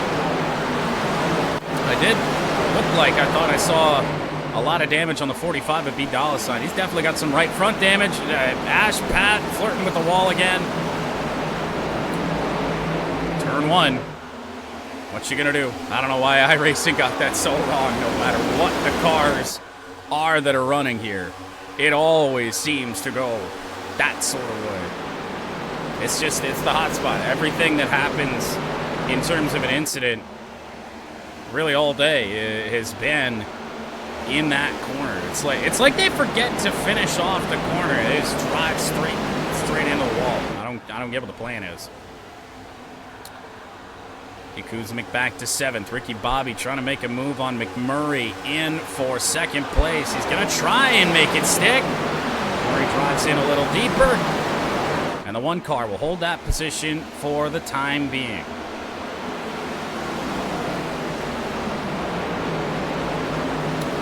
Ryan Newman is still kicking along here inside the top 10. Just hasn't been much of a factor in terms of trying to get that lead back since really the yellow started to happen, because he was back up front but just off strategy with the rest of everybody else. Newman sits 8th at the moment. Our highest chat car is D. Kuzmic, but the rest of chat, let's go check on them. Well, we got 3 of them right here. Jordo, Austin, Squid, myself, Red Wings, all within view there. But look at just everybody running side by side, it seems. I don't know how that 45 car is still going, and he might not be for much longer. He's in the wall pretty hard again. Oh, there it is. Well, we see it happen. What is going to happen with the 45? That was just a disaster waiting to happen, and it still might be. Rowdy Burns got picked off by all of that as well. Well, we got all 4 tires rolling, but B. Dollar$, who was our first real problem of the day, his race has gotten even worse. Caleb is also down the pit lane. He took some weird damage here. Left and right front. What about the rear, potentially, of this car? The rear looks like it hasn't even seen the track all day. Bizarre stuff. So Brad Keselowski with a 6/10 of a second lead. He last pitted on lap 81, so his pit stop is coming very, very soon. We'll look back to second, third, and fourth. McMurray, Ricky Bobby, Kyle Busch. They pitted on lap 87, so they can't stay out that much longer, although we do have to add, some time under caution to that. So they're going to be able to run a little bit longer, but not much. Let's see. Fifth and sixth. Paul Menard and Will Power. They last pitted on lap 96. Another lap 87 car. That's Ryan Newman sitting in ninth. Sterling Marlin pitted on lap 96. That was under the stage break. All the lap 96 cars. But the first domino to fall here, and it, depending on when it happens, might benefit Brad Keselowski. Another shot car to the pit lane. It is Austin, and it appears there's some damage there. There's a lot that we are missing out here in terms of these cars just getting turn one wrong. That's what the damage looks like to me. He hadn't used his fast repair, so he might be somewhat fine.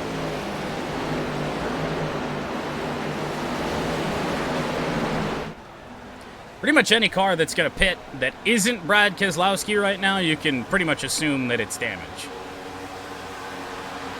And Dollicide having already used that fast repair. Caleb as well. I mean, Caleb's been in there for a long time. Those two, it's going to effectively end their day.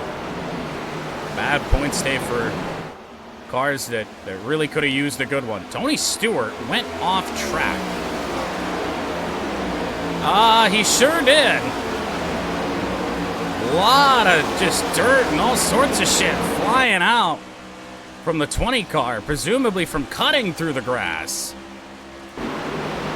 He picked up some damage, but he's going to be able to make it back.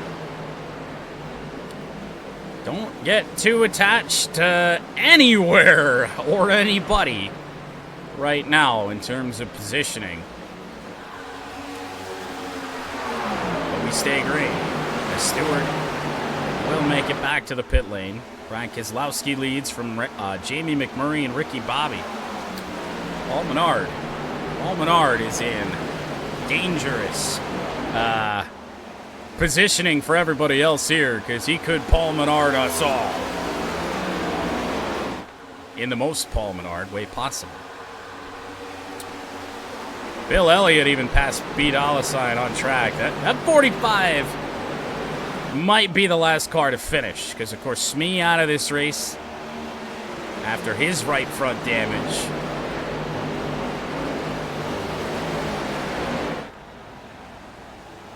Ricky Bobby and Jamie McMurray could kind of figure it out. Then one of them might be able to make a run at the two. I mean, I feel like they're close enough, and they've been good enough cars all day, that you would think that could happen, but so far, no. What a nice rebound for Yo Gamer, though. It's still probably his worst day all year, sitting in 22nd place, but after that hard hit, oh, we just about saw his day end. Last in points, just about clobbered your points leader into the wall back here. I mean, I'm still seeing some definitely front damage, but I also thought I saw rear damage on the 56 as well. Oh, yeah.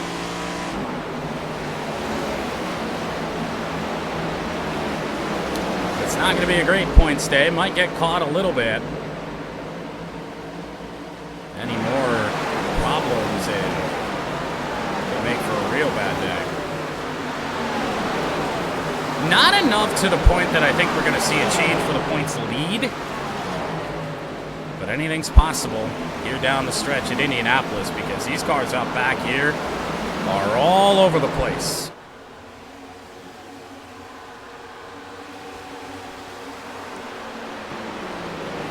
Yeah, Ash, I'm not really sure what you're doing.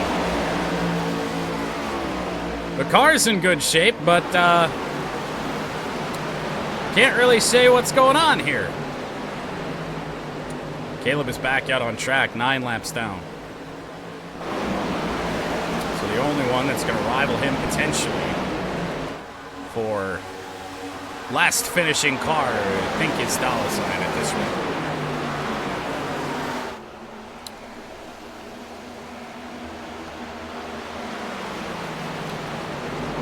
Right around a little bit with our highest placing chat car for the moment and all of stage 3 so far, Pete Kuzmin.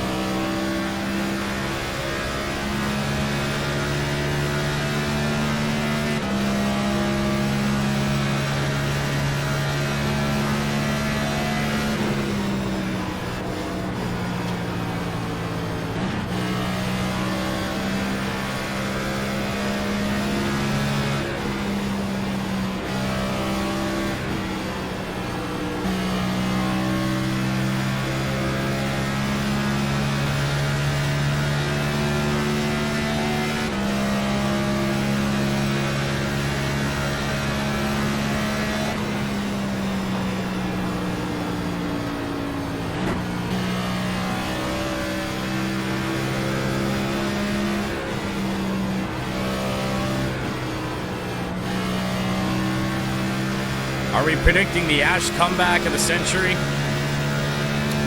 Perhaps we are.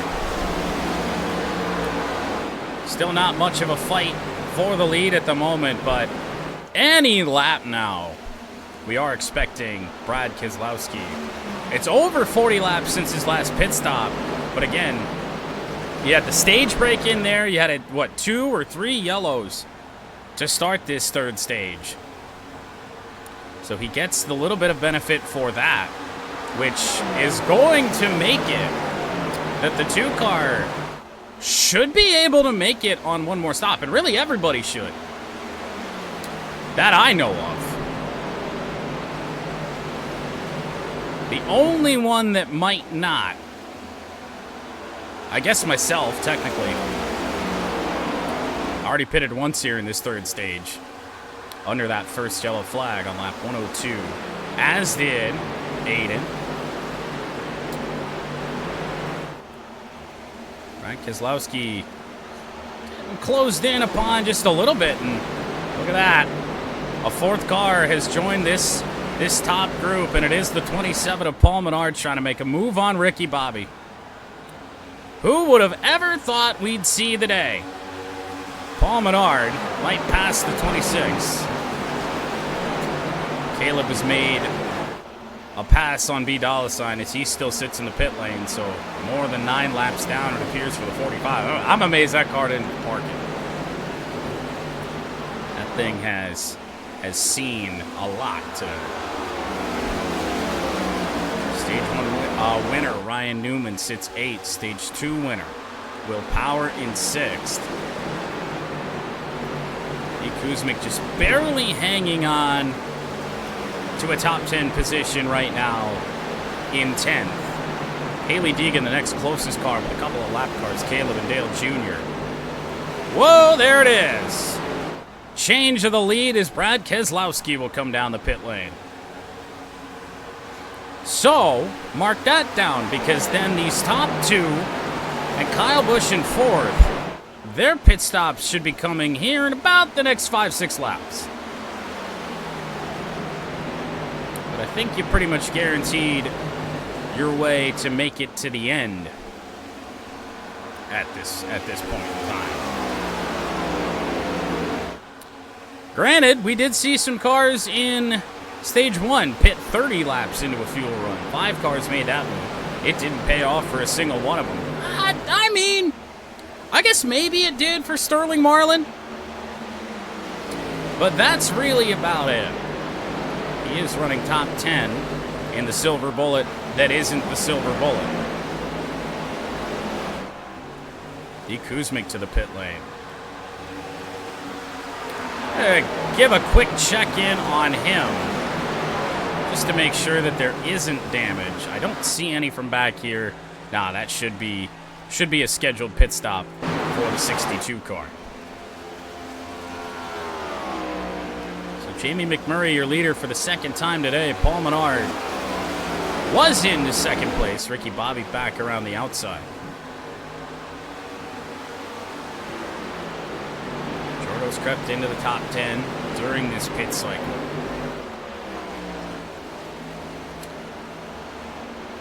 Drops D. Kuzmic all the way back to 24th for the time being. McMurray gapping the field just a little bit, but again, kind of expected that. Clean air has just been the answer. Got the car out here. Murray can't get too comfortable with that lead because eventually his pit stop will come. Ricky Bobby, Kyle Busch, Ryan Newman pitted on lap 87. Haley Deegan on lap 87. That's the last of that group. So the first car that pitted on lap 96 is indeed Paul Menard. Followed in closely by Will Power and Travis Pastrana. Sterling Marlin, a lap 96 pit stop. Looks like Jordo, Squid, Red Wings. Right at that top 10 range. They were pitters on lap 96.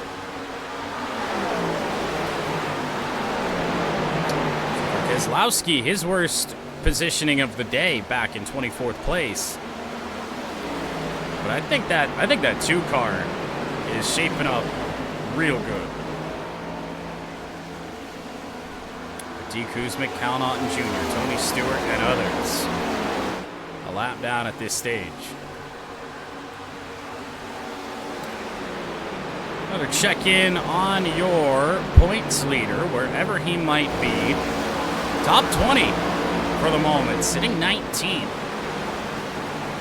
Ash has made some moves again.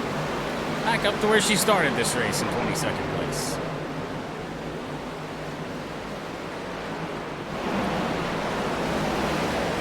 On a day that's been bad for all kinds of chat cars.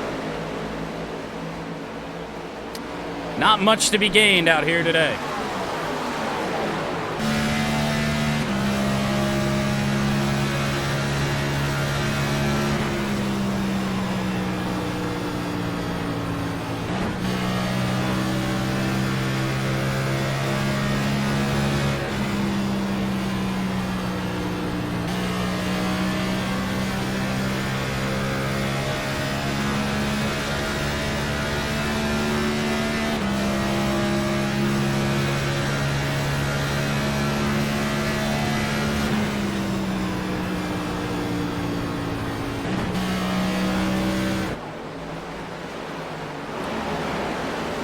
Front of the field, we expected. Jamie McMurray and others have come down the pit lane. They all come down together. It turns the lead over right now to Paul Menard. And he could stay out again for probably about 10 more laps, I think, judging by the pit cycles of everybody else. Now, Ricky Bobby's going to have to find a way to the bottom here, so he can come down the pit lane. He's kind of blocked in right now by Menard. Oh boy, I think that was an attempt to perhaps do so. And the 27 just about got turned. And he still can't get down there. Longer those cars run side by side, it might not benefit Ricky Bobby all that much, because I would imagine every other car, I think, that pitted on lap 87 has come in. He's made it around Menard now. So he better hold that bottom. Oh, God. D. Kuzmic and Paul Menard very close to having issues. Ricky Bobby looks to be pretty clear to pit this time. So crisis averted for the 26 car. 29 laps left to go. It'd be really hilarious if some car did make it to his inside here. D. Kuzmic, trying to get his lap back, is certainly trying. But that domino will fall. Ricky Bobby to the pit lane. Paul Menard inherits the lead. This also gets even more crowded up here, because Will Power has joined the party. Third place, Travis Pastrana trying to do the same as well. don't really like the position for Paul Menard right now. He has been making some great runs. I still think the car that's sitting the prettiest out on track right now is Brad Keselowski, even though he is still sitting 21st. And, you know, maybe being stuck back in all that traffic, it really could throw a wrench into this when this pit cycle fully finishes.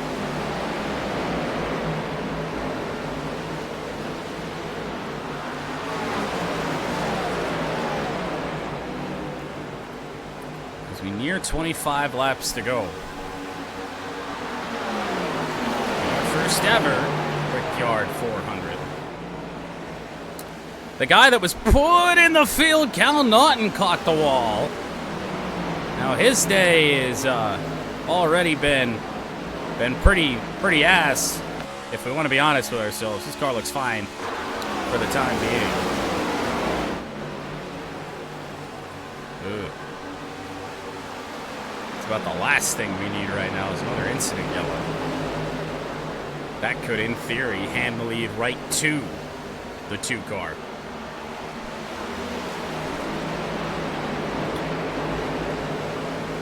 So Menard's last pit stop, and everybody, all the way back to Pat in 9th, came on lap 96. I thought they had about 10 laps from that last group to start coming down the pit lane. And then a couple of those laps were kind of wasted, kind of screwing Ricky Bobby's day. Bobby, for the moment, the last car on the lead lap, sitting back in 23rd.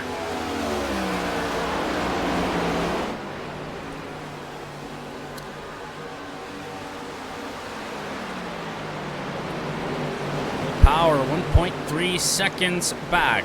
Stuck behind Haley Deegan and D. Kuzmic. Some lap cars will ride around with your Michigan winner. This time around the Indianapolis Motor Speedway.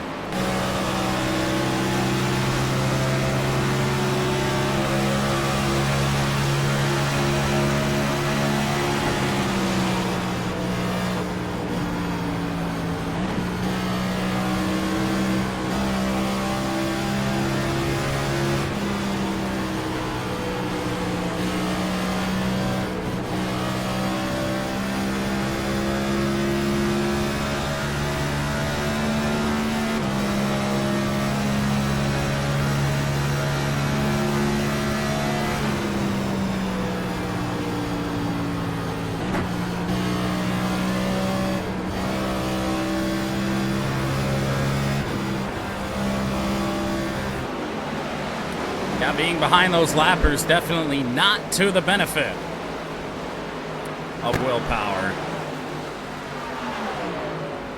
Still no move from your leader or any of the remaining lap 96 pitters.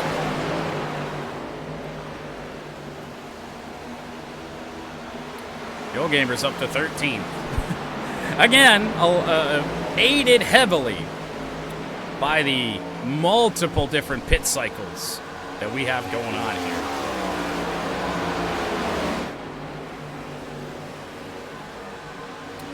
Not sure there's much to do to save the inevitable. Let's go check on Brad Keselowski, currently sitting 20th. He's not in as much traffic as I would have thought that he would have been in. Actually sitting okay for now. Just gets to run by himself. He's got relatively clean air. Car in front of him is about a corner ahead. And actually, would you look at that? It's Jamie McMurray. So that's a car that has already pitted. McMurray came down the pit lane at lap 130. This whole time we were thinking Keselowski was the one who was really going to have the advantage here. I think it might be the newcomer.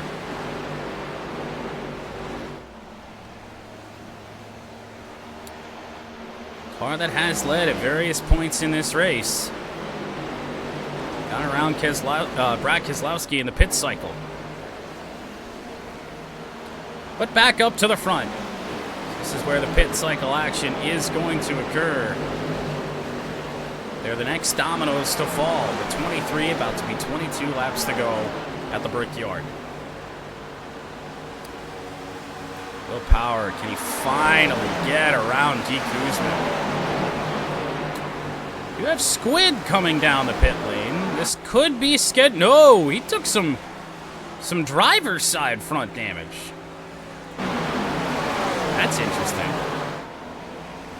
I'm sure what could have gone on there. And at this point in the race, you'd suspect a lot of fast repairs have already been used. So if that's the case for Squid,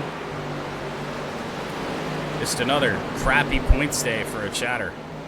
But we'll watch that pit time for Squid. Only an 8-second stop, so he is either going to live with that damage as Paul Menard comes to the pit lane. Will Power does the same. So does Pastrana. So does Marlin. Natalie Decker, she's going to come down. Jordo follows her in. Uh-oh. Well, would you believe this? Rowdy Burns has taken the lead and just shy of the cutoff for the debris yellow with 21 laps to go. The debris caution has been used in an effort to shake up this finishing order, and actually Ash called the yellow. Look at where she sits, currently 6th.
Well, we'll set the stage for what could be a race to the finish. However, every time we pack the field back up again, we have had some issues, so we could see that again. Jamie McMurray, in his NASCAR Chat Series debut, is your current leader. Brad Keselowski, not his debut, but a fresh scheme on that thing, in second. Your pole sitter, Kyle Busch, is third, despite what the ticker might tell you right now. Ryan Newman sits fourth. Ricky Bobby, and then Squid. Actually, yeah, Ricky Bobby, then Squid. Squid sits 6th. D. Kuzmic, Haley Deegan, Paul Menard, Will Power. Your top 10. And Menard, Newman, and McMurray. Your 3 debuts for this race, all sitting inside the top 10. In terms of chat, D. Kuzmic has gotten himself back up in there. And Squid looking for a big point stay. Once again, we'll give a check on your points leader in Yo Gamer, back in 23rd place. So some work to be done as we are about to take 17 laps to go in the Brickyard 400. Points to be gained, and not a lot of time left to do it. Jamie McMurray, Brad Keselowski lead the field back to green, hopefully for the final time today.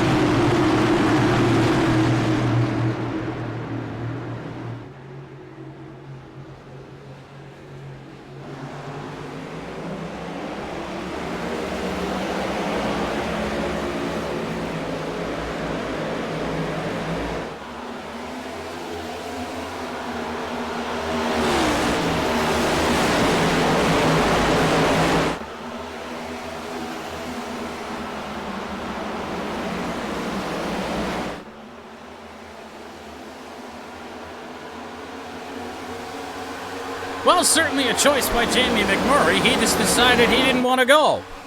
Dropped himself back to 4th place. So Keselowski, Ryan Newman, and Squid. Your top 3 have broken away. And we remind ourselves that Squid has had a good run at Indianapolis.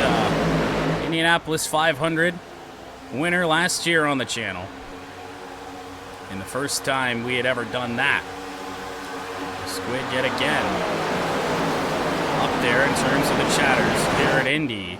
Kind of got up high a little bit. Out of the corner. Might have seen somebody in the wall back there. Not really sure. Let's take a look down the back here. We come out of turn 2. Don't see anybody trailing back there. So we might just be okay. Certainly looked like somebody would slow, but I guess if we see somebody come down to pit lane, we will know. So it is Keselowski and Newman. 16, about to be 15 to go. Some incident-free cars, followed by the 316 that has been in multiple. And I mean, you can tell just looking at the thing. Squid hasn't had a clean day. But hey, we've seen cars in much worse shape when races before. 15 laps to go. I was going to do this a little bit earlier, but then we had a whole bunch of debris caution stuff. Jeff went off the track. Maybe we will not. El Jefe has stopped on the back straightaway with Cal Naughton Jr. The yellow flag will come out. I guess we're going to crank it up off the restart. Well, El Jefe, what was it this time? More late race trouble for Jeff. Oh, Yo Gamer caught him as he checked up. There were problems in front. And I'm assuming that right front. Oh my goodness, what happened to Cal Naughton? He just popped up in the air. Okay, so this looked really goofy. There's already a bunch of problems here. Oh. Jeff catches a piece of the 47. Side-by-side contact with the 47 hopped in the air. Good God. And then I don't know what he was doing. I thought the 47 was clear to go again, but he stops in behind the 55. Like he's about to get out and punch him in the face. So we'll go all the way through the turns and all the chaos happening in front with Cal Naughton. And I mean, then just another massive checkup. It's not like this even happens in full speed. But there's Jeff and whoop. I don't know. Probably broke some suspension parts, or I don't know. Broke something there for Cal Naughton. I can't believe my eyes. The 55 is back. I thought Jeff's day was done. The day is done for Cal Naughton Jr. I do believe the 55 car did lose a lap, and he did. So he's not really racing anybody. It looks like it's going to be 27th. For El Jefe, which is yet another poor result. The good news for him is that Aiden isn't having a much better day, currently sitting 20th. Well, we were hoping for a race to the finish after the last restart. We did not get it. Ryan Newman and Brad Keselowski will get us restarted yet again with 11 laps to go. And a reminder, I don't think there's any green-white checkers here in iRacing, so this could very well end under caution as we head back to green from Indianapolis.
Well, to my surprise, so far so good.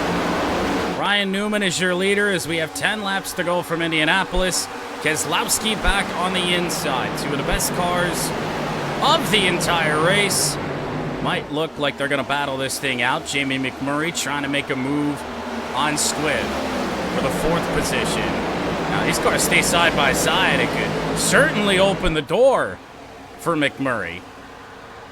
But are we done with incidents? We did run a couple laps before our incident under that led to the last yellow flag. Haven't seen anybody up in the wall yet. That still remains true. With 9 laps to go, and McMurray is here. Ricky Bobby looking to make a move around Squid. So far, no good. Side by side with Will Power. Oh, no. Keselowski, your leader. I would assume these are the 2 cars that have led the most laps today. I think Keselowski might just be a little bit behind Newman. I mean, Newman led the entire first 40, almost 50 laps probably before we started stage 2.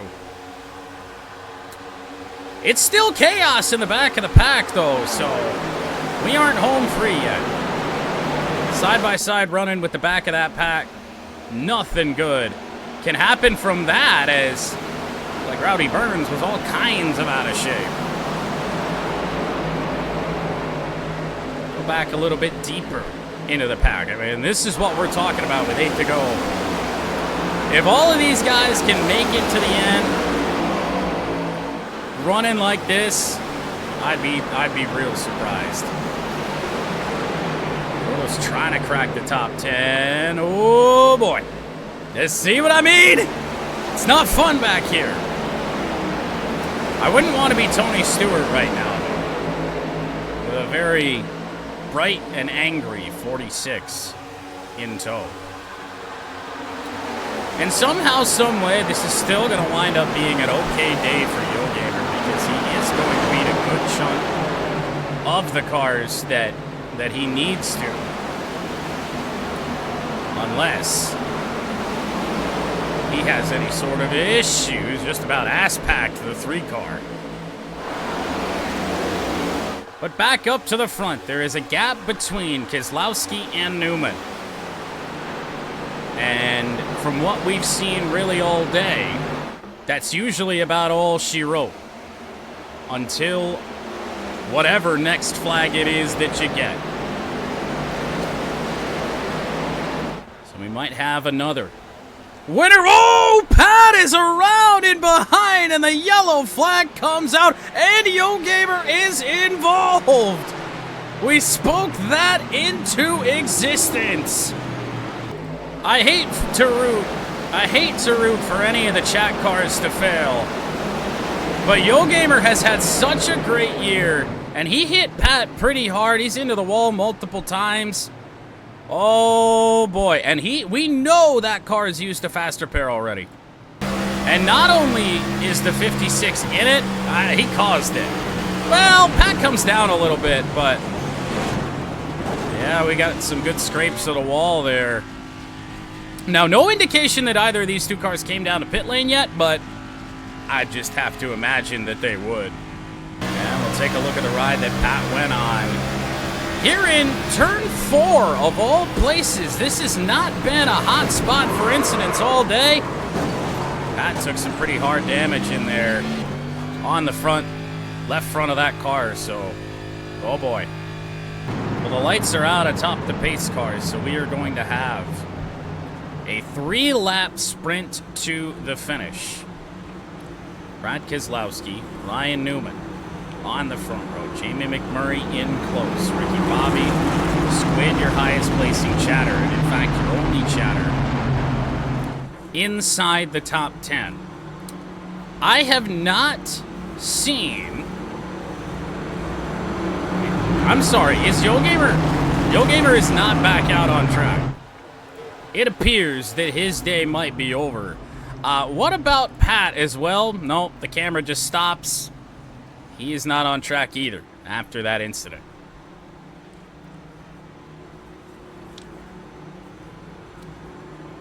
yet again, not a guarantee we make it to the end of the race. Now, granted, this would be the end of the race. I do suspect, regardless of an incident or not. And one El Jefe is free and clear to race for position here at the end of this thing. He's the last car in the lead lap. Now he's going to be stuck behind some guys that are already multiple laps down back there, I do believe, being given the free pass. But through 3 and 4, again, we will have 3 laps to go. And, I mean, the point standing shakeup that could come from this is just... it could be astronomical. It really could. Even with a whole bunch of shot cars not really having a great day. The only one that is Squid. We might be looking at your new points leader. Who knows? I think Squid's up there. Maybe I'm wrong. But through the restart zone one last time. And Brad Keselowski and Ryan Newman both get off the line fairly well. Keselowski will lead down into turn number 1. And absolutely gap the 31 of Newman.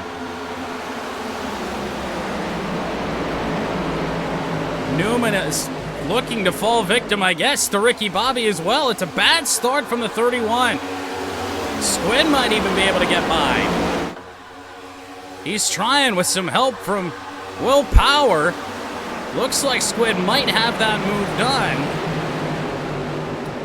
Him and Newman side by side for 3rd place. What a day it has the potential to be for Squid. Now Newman gets back on by. Might open the door for McMurray. The front 2 have broken away. Everybody else is at least 2 or 3 wide with 2 laps to go in Indy. Does Ricky Bobby have anything to say about it? I'm thinking no, just based off of what we've seen all day with the lead car. I'm thinking not, but he just needs to get a little bit closer. Really got to nail these final couple corners on this lap, I think, to have a chance. He's 0.4 of a second back. Keselowski got into turn 3 better, but Ricky Bobby is there. Needs a good turn 4. Oh, and he's going to get a great turn 4. Look at the run. Ricky Bobby. After all the nonsense of this day, Ricky Bobby looking to have a go for the lead. 2 wide into turn 1, and there goes the 26. Is he clear? Yes! Hasn't led a lap all day. Keselowski looking to come back on the final lap from Indy.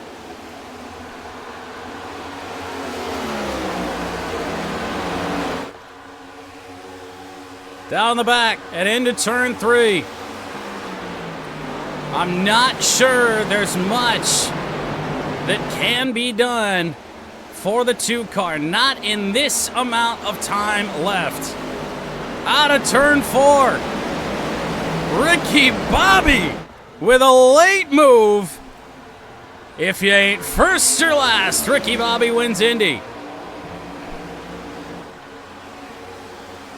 Not a factor all race. He's up front, but never really. And I mean, that's one of the first times we've seen that. A true pass for the lead all day long. And the Wonder Bread 26 has finally gotten a race win. He's been in just about every single one, Bobby. So ever since we started the Mazda series, he was in that too. Squid did lose a couple of positions off of that. But on board with your winner. Ricky Bobby, Brad Keselowski 2nd, Ryan Newman 3rd. Will Power will have to wait for win number 2, as will Travis Pastrana. But Squid, your highest placing chatter in 7th. Kyle Busch 8th, Sterling Marlin 9th, and Jamie McMurray will finish 10th. So that wraps us up from Indianapolis as we do take a look at the move for the lead at the end. And just one of the very few green flag passes for the lead all day long. Ricky Bobby, from out of nowhere, takes care of Brad Keselowski here in turn number 1. Keselowski didn't have much of a run back at it after that, but this is going to be really interesting to see what this does to the points. With Yo Gamer having a really, really tough run, I can't imagine that it's going to work out all that well for him. But you know what?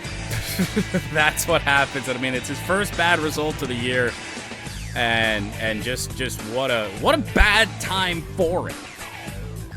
But anyway, our next action is a little under a month from now, but that's when things start to pick up for sure. We'll be at Daytona, followed by Darlington, followed by Bristol in really quick order. Daytona up next, I think currently scheduled for August 21st. Now, I did go into the future, take a look at Tiger's days off to make sure that, you know, we can pick a good day for it. So plan on that.